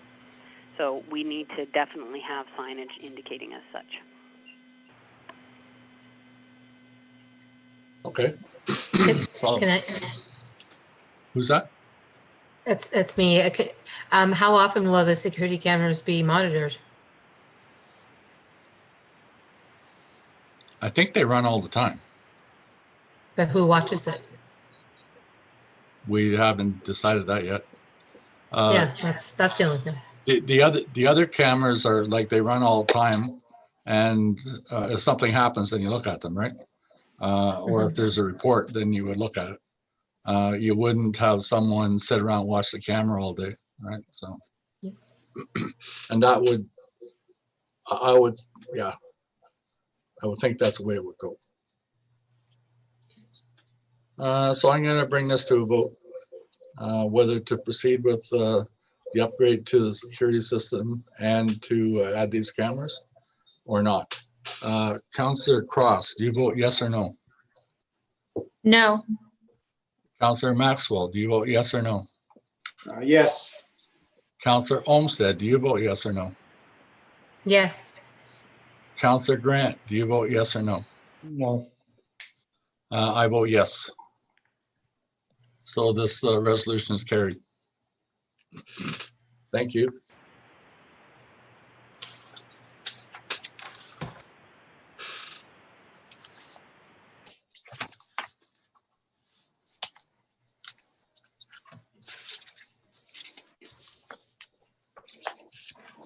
Okay.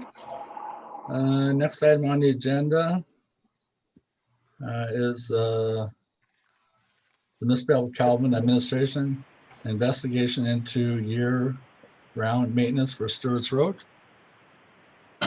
So I need a mover and a seconder for this resolution.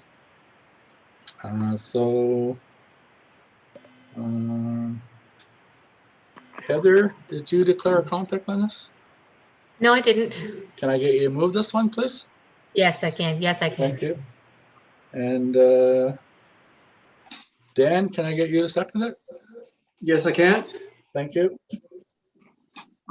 So we have a resolution moved by Councillor Olmsted and seconded by Councillor Maxwell that council hereby requests the clerk treasurer to further investigate the requirements of what it would cost to upgrade Stewart's Road to a year-round maintained road, as well as the costs involved in annual maintenance for Stewart's Road. In addition, the investigation will also include whether all of the municipality of Calvin roads meet provincial standards, and if it's legislated that the municipal roads are required to meet these provincial standards. The investigation will include consultation and a report from our municipal engineer to explore the options available to the municipality and provide the supporting documentation of the findings. There will therefore be an unknown outside cost associated with this investigation. Any discussion, Councillor Cross? My only concern is that we don't know the cost of what the municipal engineer is going to charge us. I don't like agreeing to things until I actually know what it's going to cost us. But otherwise, I'm fine with this. Okay. Councillor Maxwell? I think that would give us some hard evidence to make a decision on what to do in this situation. It seems to not be going away. But the problem, I agree with Sandy, is that I would like to have an estimate from the engineer before we because it comes with a price, and I'm only willing to pay so much to have this information. And so I'd like to know how much it would cost before I would agree to this resolution. So perhaps it could be rewarded, or I just don't want to write a blank check to anybody. Engineers and consultants can really get carried away in their costs sometimes. So I just would like to know what their cost would be. Like an estimate, you mean? Yeah, an estimate of Yeah. what this type of work would be. Okay. To do. All right. Thank you. And I think that if we did ask him to do it, I would like it to be done kind of independent, so that he looks at it without our influence, without us telling him that this is our bylaw and this is, because if I think, remember the bylaw that is required to do road, I think there's surveying involved, and there's certain type of people have to do the work. And so yeah, I'd like him to give us like a quote based on on his numbers. I don't want to influence the quote too much through the township. I'd like it to be an independent quote, if that makes any sense. So you're saying you don't want our municipal engineer to do it? No, I would like our municipal engineer to do it. I just want the request for the work asked. Yeah. Okay. Like we share our engineer with East Ferris, right? And Okay. probably other areas. Okay, thank you. Okay, yes. Councillor Olmsted? Several things.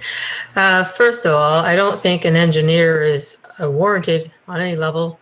But just as the past meeting, when I asked for the road speed limit to be reduced, they wanted an engineer to say that we can reduce the speed on our roads. It's not provincially mandated. It's our mandate to have our roads. We have roads that are businesses, major businesses. Van Doler's Road, they're a year-round road, and that's just this side of a cow path. My mom and my aunt thought they were lost and weren't going the right way. And that's a seasonally maintained 100% year-round road. So we don't need to upgrade anything unless we upgrade every road in our township. We can't afford that. So I don't know if you've been on Patois Road, but don't go down there. There's one person who lives down there. That's a really dangerous road anyway. I don't think we have to spend any money to adopt Stewart's Road. Year by year, we can add a load of gravel as we do to every road in our township and slowly bring it up to our standards, which, by the way, our standards, our road supervisor takes incredible care of our roads. I get compliments all over town for our roads and our fire department. I don't think we need to waste more money on any more lawyers. Just slowly bring it up to what we need. They're year-round residents. That's been proven.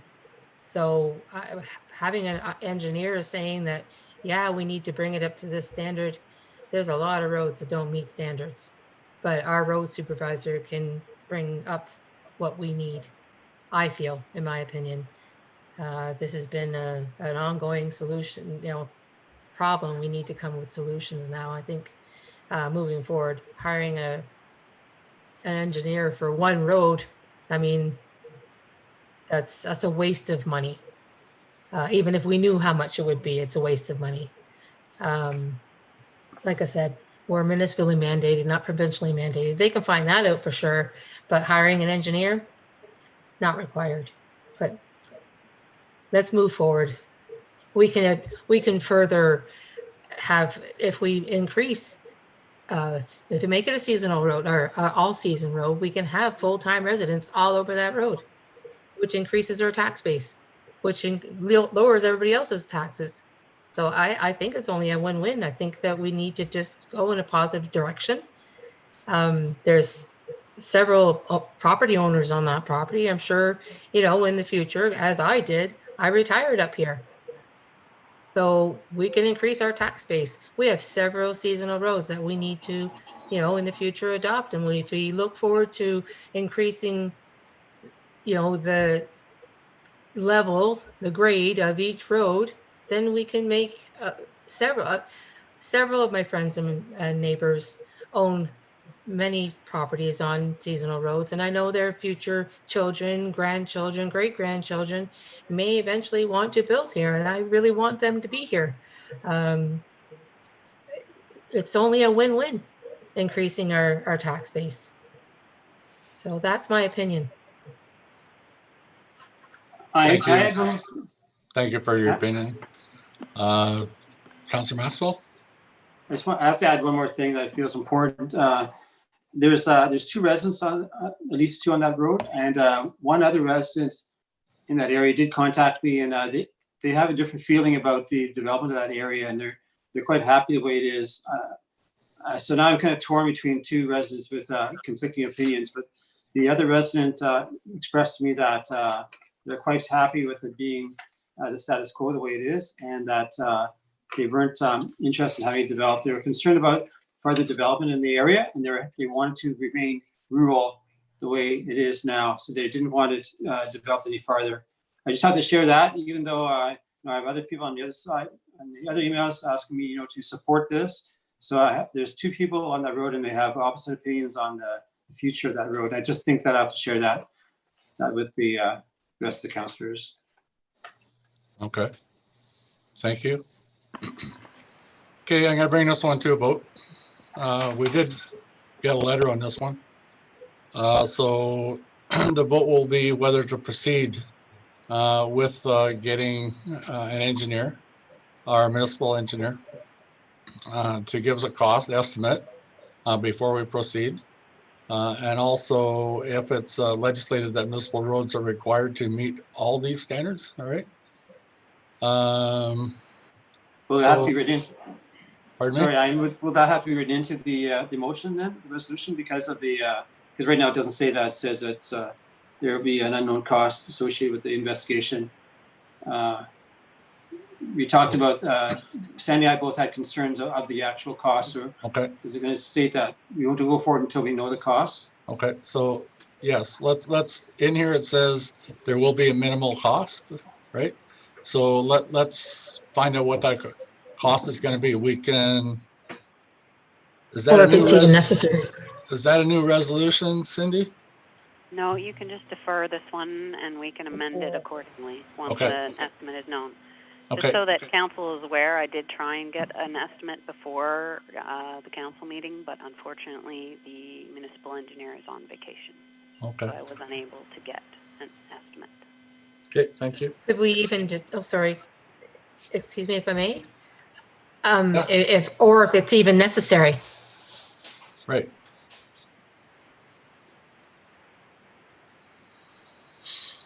Okay, so we're all in agreement to defer this one. Yes.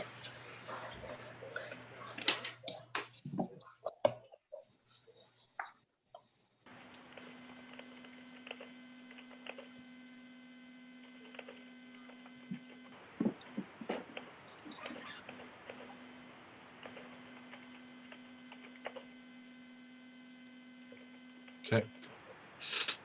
Based on the opinion of the municipal engineer, is that okay?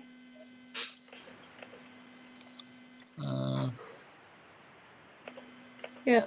Yeah, okay. Or find out if he's even needed, though.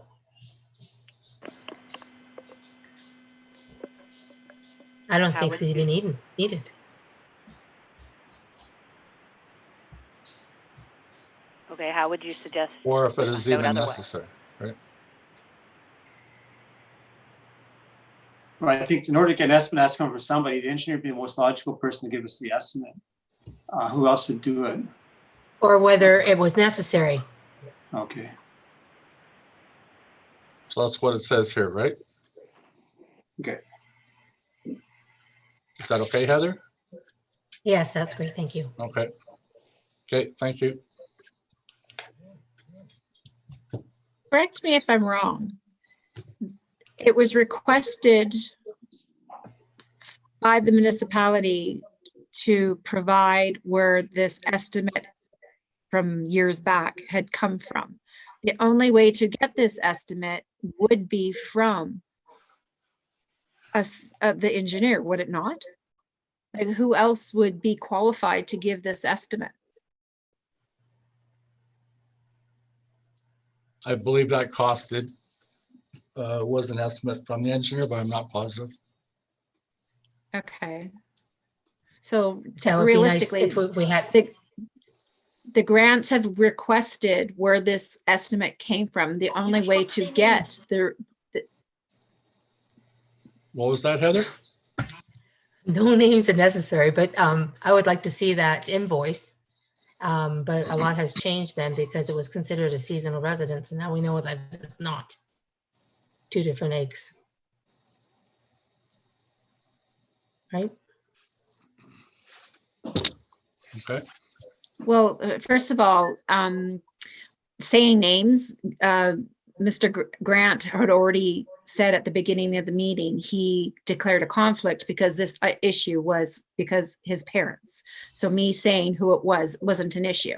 Okay. And it's them requesting that they get this in writing. So the only place to get it in writing would be from, because I mean, I don't believe Chris is qualified to give that estimate. I don't believe any of us are qualified to give that estimate, or the clerk. So the only place to get this estimate from would be from the engineer, unless there's another body of that would do that. If I'm wrong, please correct me. Perhaps there's an invoice, No work was but performed. I don't think, no.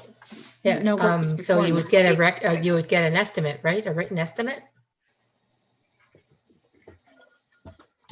Okay, so that's what we just said we're going to do, right? Okay. Yeah, well, I don't think it's necessary to get an engineer. Yeah, we said that, right? To find out if Yeah. it was Yeah. necessary, right? Yeah. Okay. Okay, so let's move on. Next item here is item I. It's bylaws and resolutions. It's an educational material. Everybody's had a chance to take a look at that.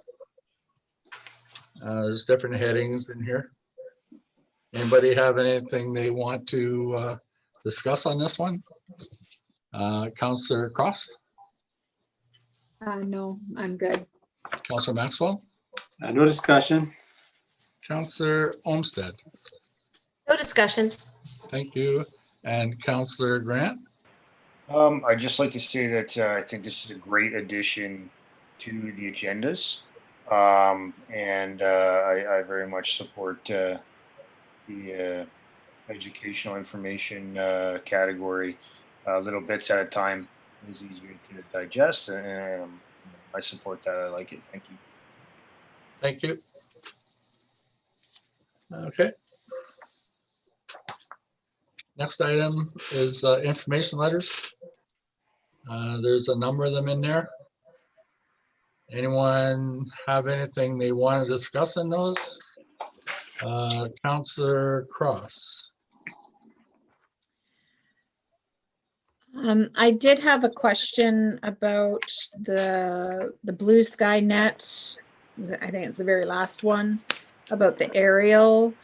And then I know that Blue Sky Net is the one that is also doing helping with our to get better internet up here. The two aren't connected. No. Am I correct, Cindy? I'm not sure which one you're looking at. Can you give me the letter? Zed, I believe. Yeah, the one they want us to do upgraded aerial pictures of our surrounding area. It hasn't been done. They want a letter of intent. Oh, yeah, that has to do with the Ministry of Natural Resources. It would just provide us with an aerial photography. So when we're looking for GIS information, it just provides further information. So it would help fire departments, building departments, on numerous ministries, things like that. It gives topographical information, etc. So it's completely different. It has nothing to do with the broadband project at all. I just was wondering because I thought if it was for them to find locations to put new towers or something, I just thought there might have been a connection because it's both Blue Sky Net, that's all. Well, The only other thing I wanted to. Yeah, there is a connection in that regard, but it's not just for that. It's for multiple departments. And the only other question I had was about the Investing in Canada infrastructure program. Is there some way we can tap into that money and use it for something for our municipality? Sandy, on that note, I was thinking about the garage roof as well. The steel for the municipal garage. That's just something that popped into my head, and I believe that it loosely fit into the categories.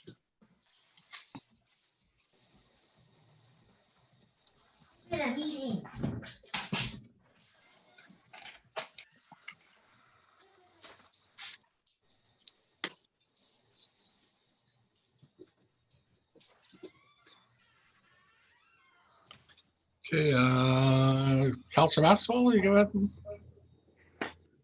Just more to that imaging program. Is that $1,000 a year that's going to cost us? I was a bit unclear of the exact cost of that. And it kind of says we're spying on our residents. That's the only thing. But anyway, how does it differ from looking at Google Maps?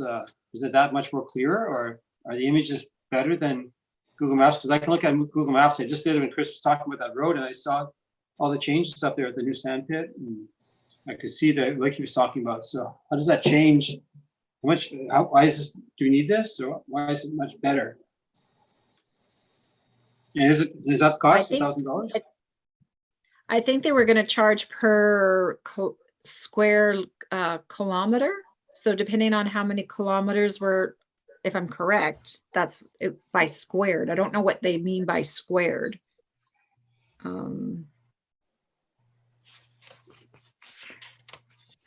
Mayor Pennell, can I? Yes, please. The $1,000 is just an estimate. I asked the gentleman to provide an estimate of how much it would cost, and he's estimating that's what it would cost for us for our project. That's not 100%, that's just an estimate. Councillor Cross is correct in that it's based on a certain amount per square kilometer.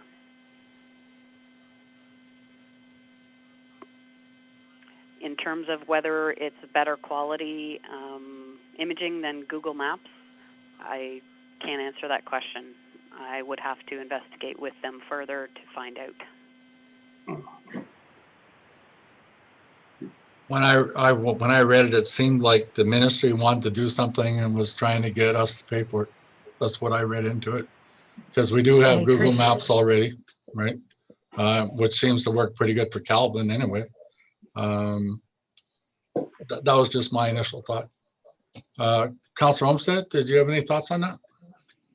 I agree about that $1,000. No, thank you. Don't want to spy my residents. And that's all. I didn't have anything else. Okay, Councillor Grant?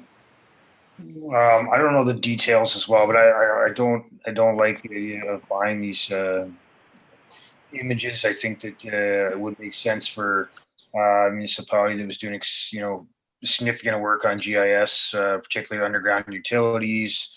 It's very common in cities to have a great level of detail for excavation projects, things like that. I don't think it's absolute necessary for us. And on a side note, we also can consult the Conservation Authority. I believe they may purchase their own versions of these things. They may be able to they've already lent us a hand with one GIS image. And so that's also an avenue if we need maybe some more detail or something from GIS, we might be able to use them for the odd image, particularly if it's involving a watershed.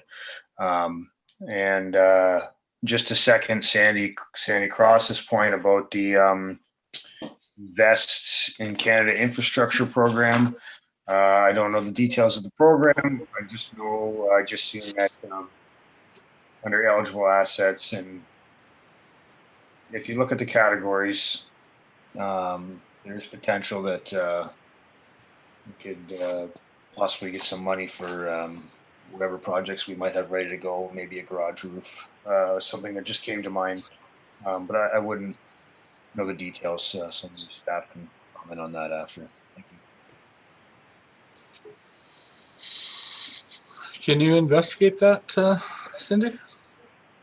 I can, if that's the project that council would like to move forward with, see if it will work for a new garage roof, then absolutely.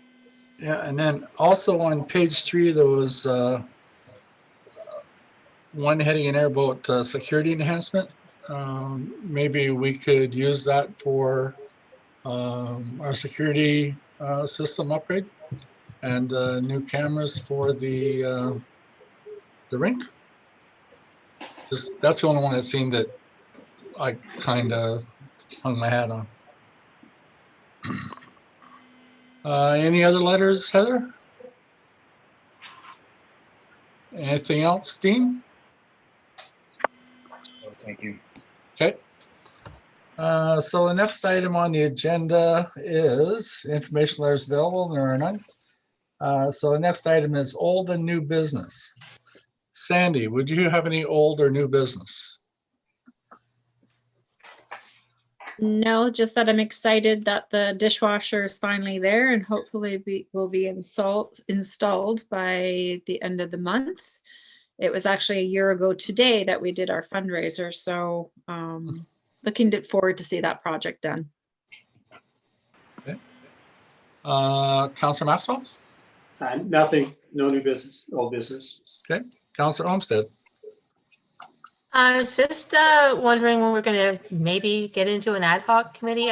Maybe we should amend our emergency status so we can have Zoom meetings for our ad hoc committee for the swing hole. I'm just concerned we're never going to get past this. I didn't hear your ad hoc committee for what? The swimming hole? Okay. It's been put on hold because we're in a state of emergency. I don't think that's going to ever change. I wonder if we can amend that state of emergency to allow Zoom meetings because it's been quite some time.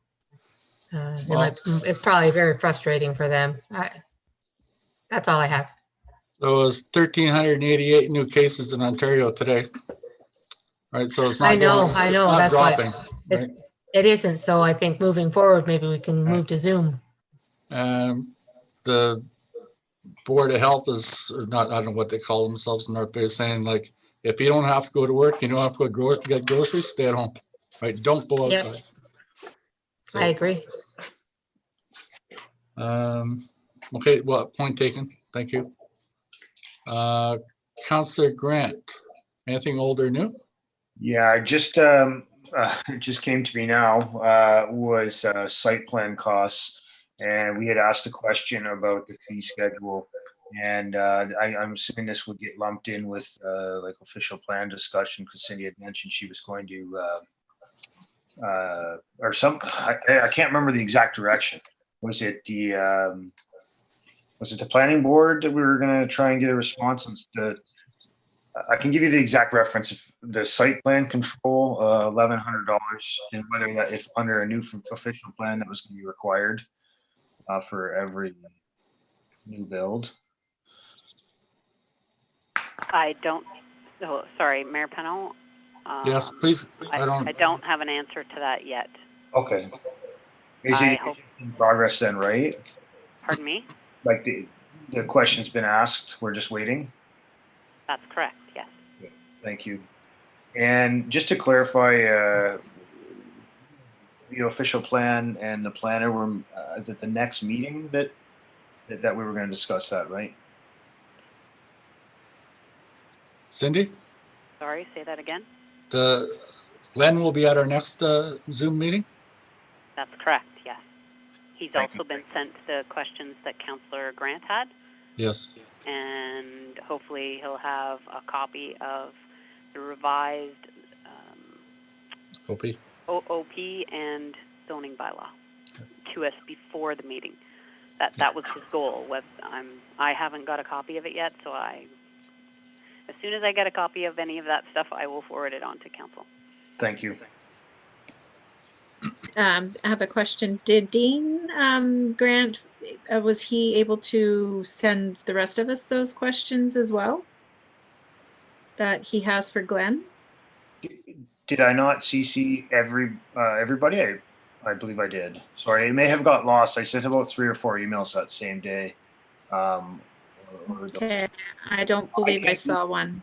I'll check again, but if it's please easier, I do. can resend it. Thank you.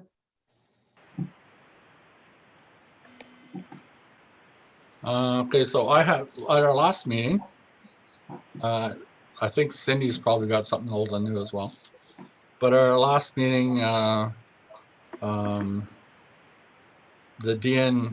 DNSSAB budget came up with their proposed or possible increase, okay? And I said I would send our representative an email, so I did. I'll read it to you. I sent it to him next morning, actually. I'll read it to you. It says, "Good morning, Your Worship," brackets Dean. "Last evening at our regular council meeting, the supplied DNSSAB 2021 pre-budget report generated much discussion, and as a result, I am composing this email to you this morning. I am confident you feel the same as I when I say that municipalities cannot continue to be scapegoats for the provincial government to continually exploit when it comes to the funding of their mandated programs and services. Time and time again, this happens in many areas. Our funding from the government is continually being cut back, and yet we're being forced to contribute more and more. These mandated increases are often at the expense of our ratepayers and the services we are forced to reduce or remove within our own municipality.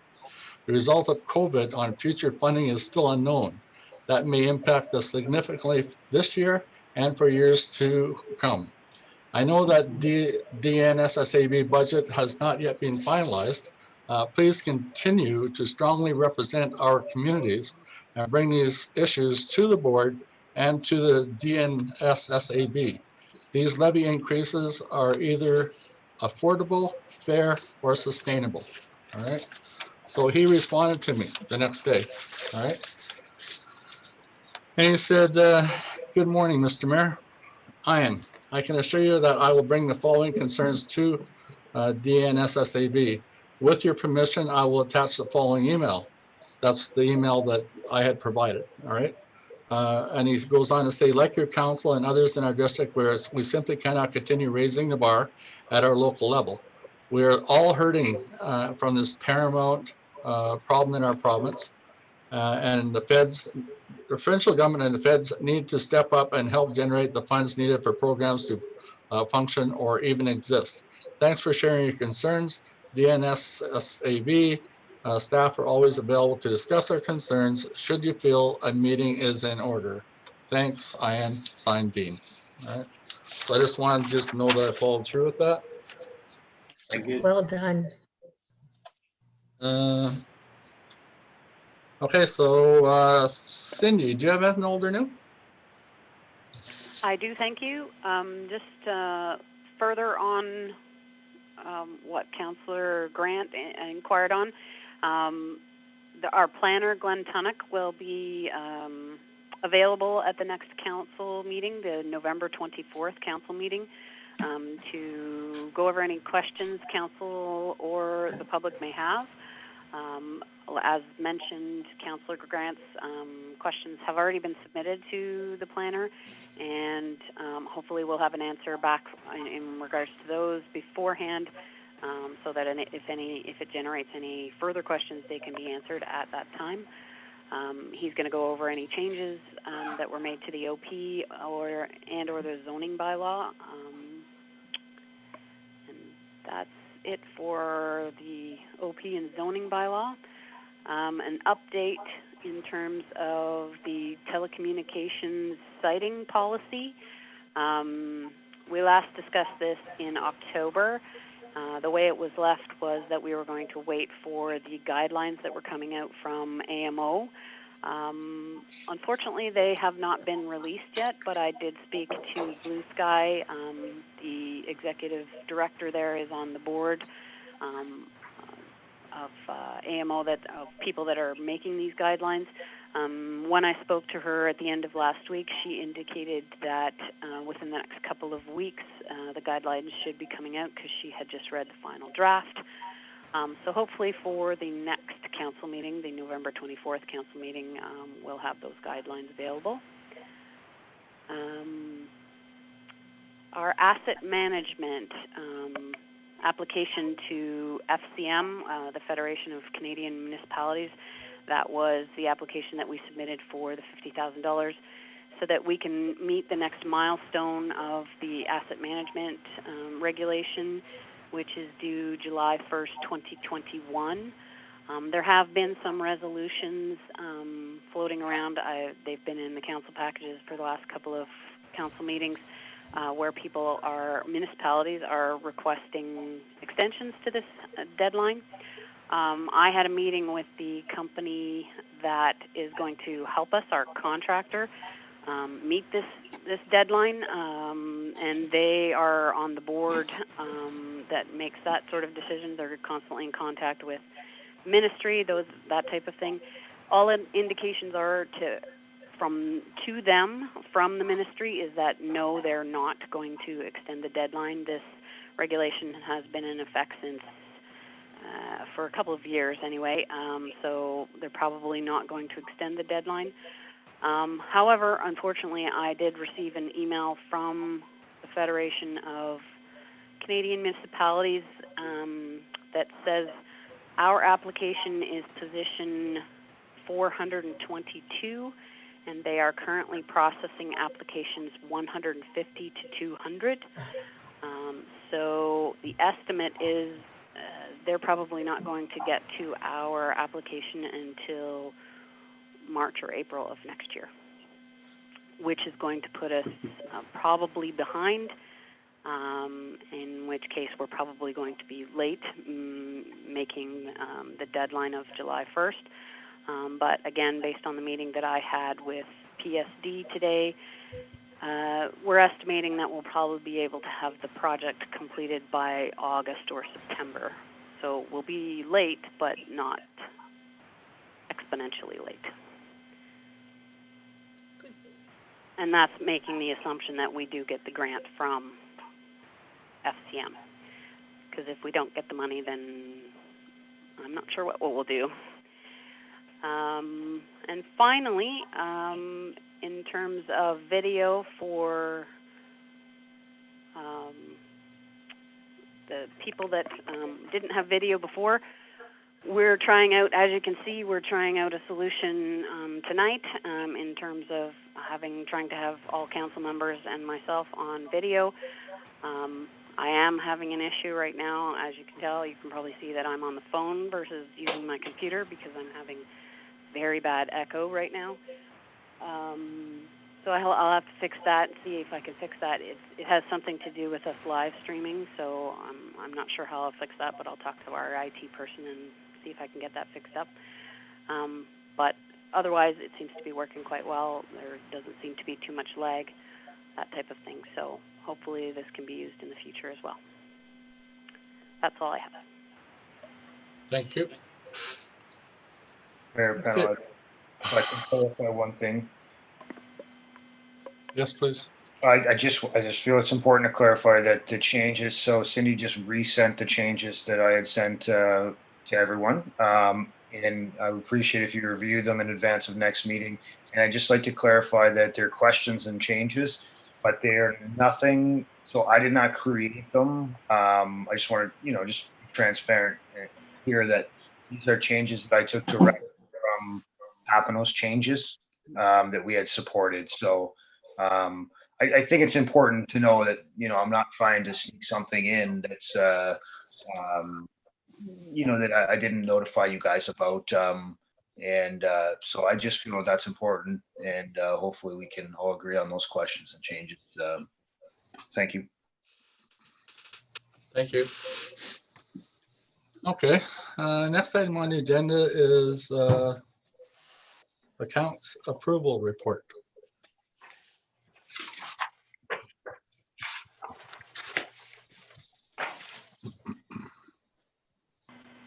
So I need a mover and a seconder. Sandy, can you move this one? Yes. And Dean, can you second this one, please? Yes. Thank you. So we have a resolution moved by Councillor Cross, seconded by Councillor Grant, that the disbursements dated November the 5th, 2020 in the amount of $27,197.75 and November the 10th, 2020 in the amount of $24,766.63 be hereby authorized and passed for payment. Any discussion, Councillor Cross? No discussion. Councillor Maxwell? No discussion? Councillor Olmsted? On Department 700, 0700, the 2271 or 78, sorry, for the dishwasher. I didn't know, did we buy it at a discount or something? I thought it was $5,000. I don't know where that cost came from. Mayor Pennell, can I respond to that? Yes, please. That we paid 50% down when the dishwasher was ordered, and this is the second half of the payment. Okay. Councillor Grant? No, I don't have any questions. Okay. Did I ask you already, Councillor Maxwell? Yes, no questions. Okay, thank you. So I'm going to bring this to a vote, please. I just have, can I just, yeah, Yes, I please. just want to say one thing. The dishwasher, the money, I don't know how we can make it clear to the residents because I don't want them to think that it was actually coming out of the budget. The money was from the fundraiser was donated or given to Cindy, and she had deposited into our account. And that's why it's being dispersed that way. Hopefully the residents don't think that it's actually being paid through our budget. So this will help then. I'm not. Probably Pardon if me? so this will help if we put it in our minutes that it got donated into the general account somehow and that it was dispersed this way. Right? Yeah, if there's That's a easy. question about it, I don't want them thinking that it's coming out of the budget, because that's a possibility, right? You look at the disbursements and people might think, oh, what we paid for and they don't realize that the money that was fundraised actually was what paid for it. Yeah. So that's all. Okay. Well, that's why this is good for being videoed. All right. So vote. Councillor Cross, do you vote yes or no to accept this? Yes. And Councillor Maxwell, do you vote yes or no to accept this resolution? Yes. Councillor Olmsted, yes or no? Yes. Councillor Grant? Yes. I vote yes as well. So this resolution is carried. Thank you all.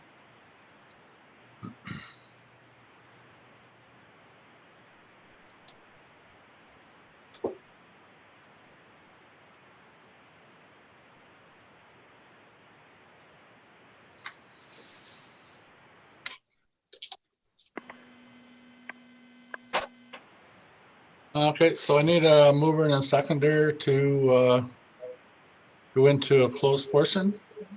Councillor Maxwell, can you move this one? Yes. And Councillor Olmsted, could you second it? Yes. Thank you. So we have a resolution moved by Councillor Maxwell, seconded by Councillor Olmsted, that this portion of the meeting now be closed under Municipal Act 2001 as per section 239 2B, personal matters about identifiable individual, including municipal or local board employees, section 239 2I, a trade secret or scientific, technical, commercial, financial, or labor relations information supplied in confidence to the municipality or local board, which, if disclosed, could reasonably be expected to prejudice significantly the competitive position or interfere significantly with the contractual or other negotiations of a person, group of persons, or organization.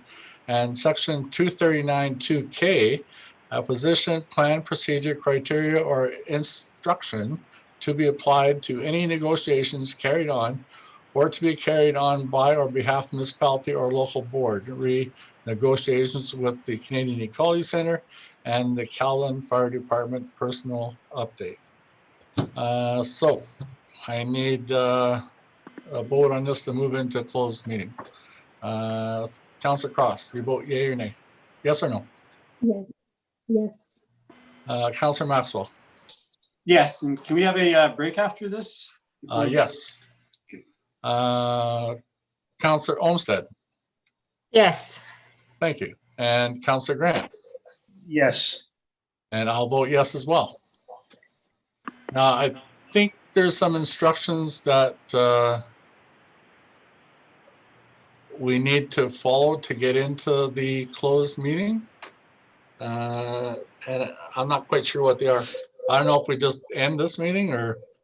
Yes, Mayor Pennell, I will be ending this. We'll stop the live stream. I will be ending this meeting.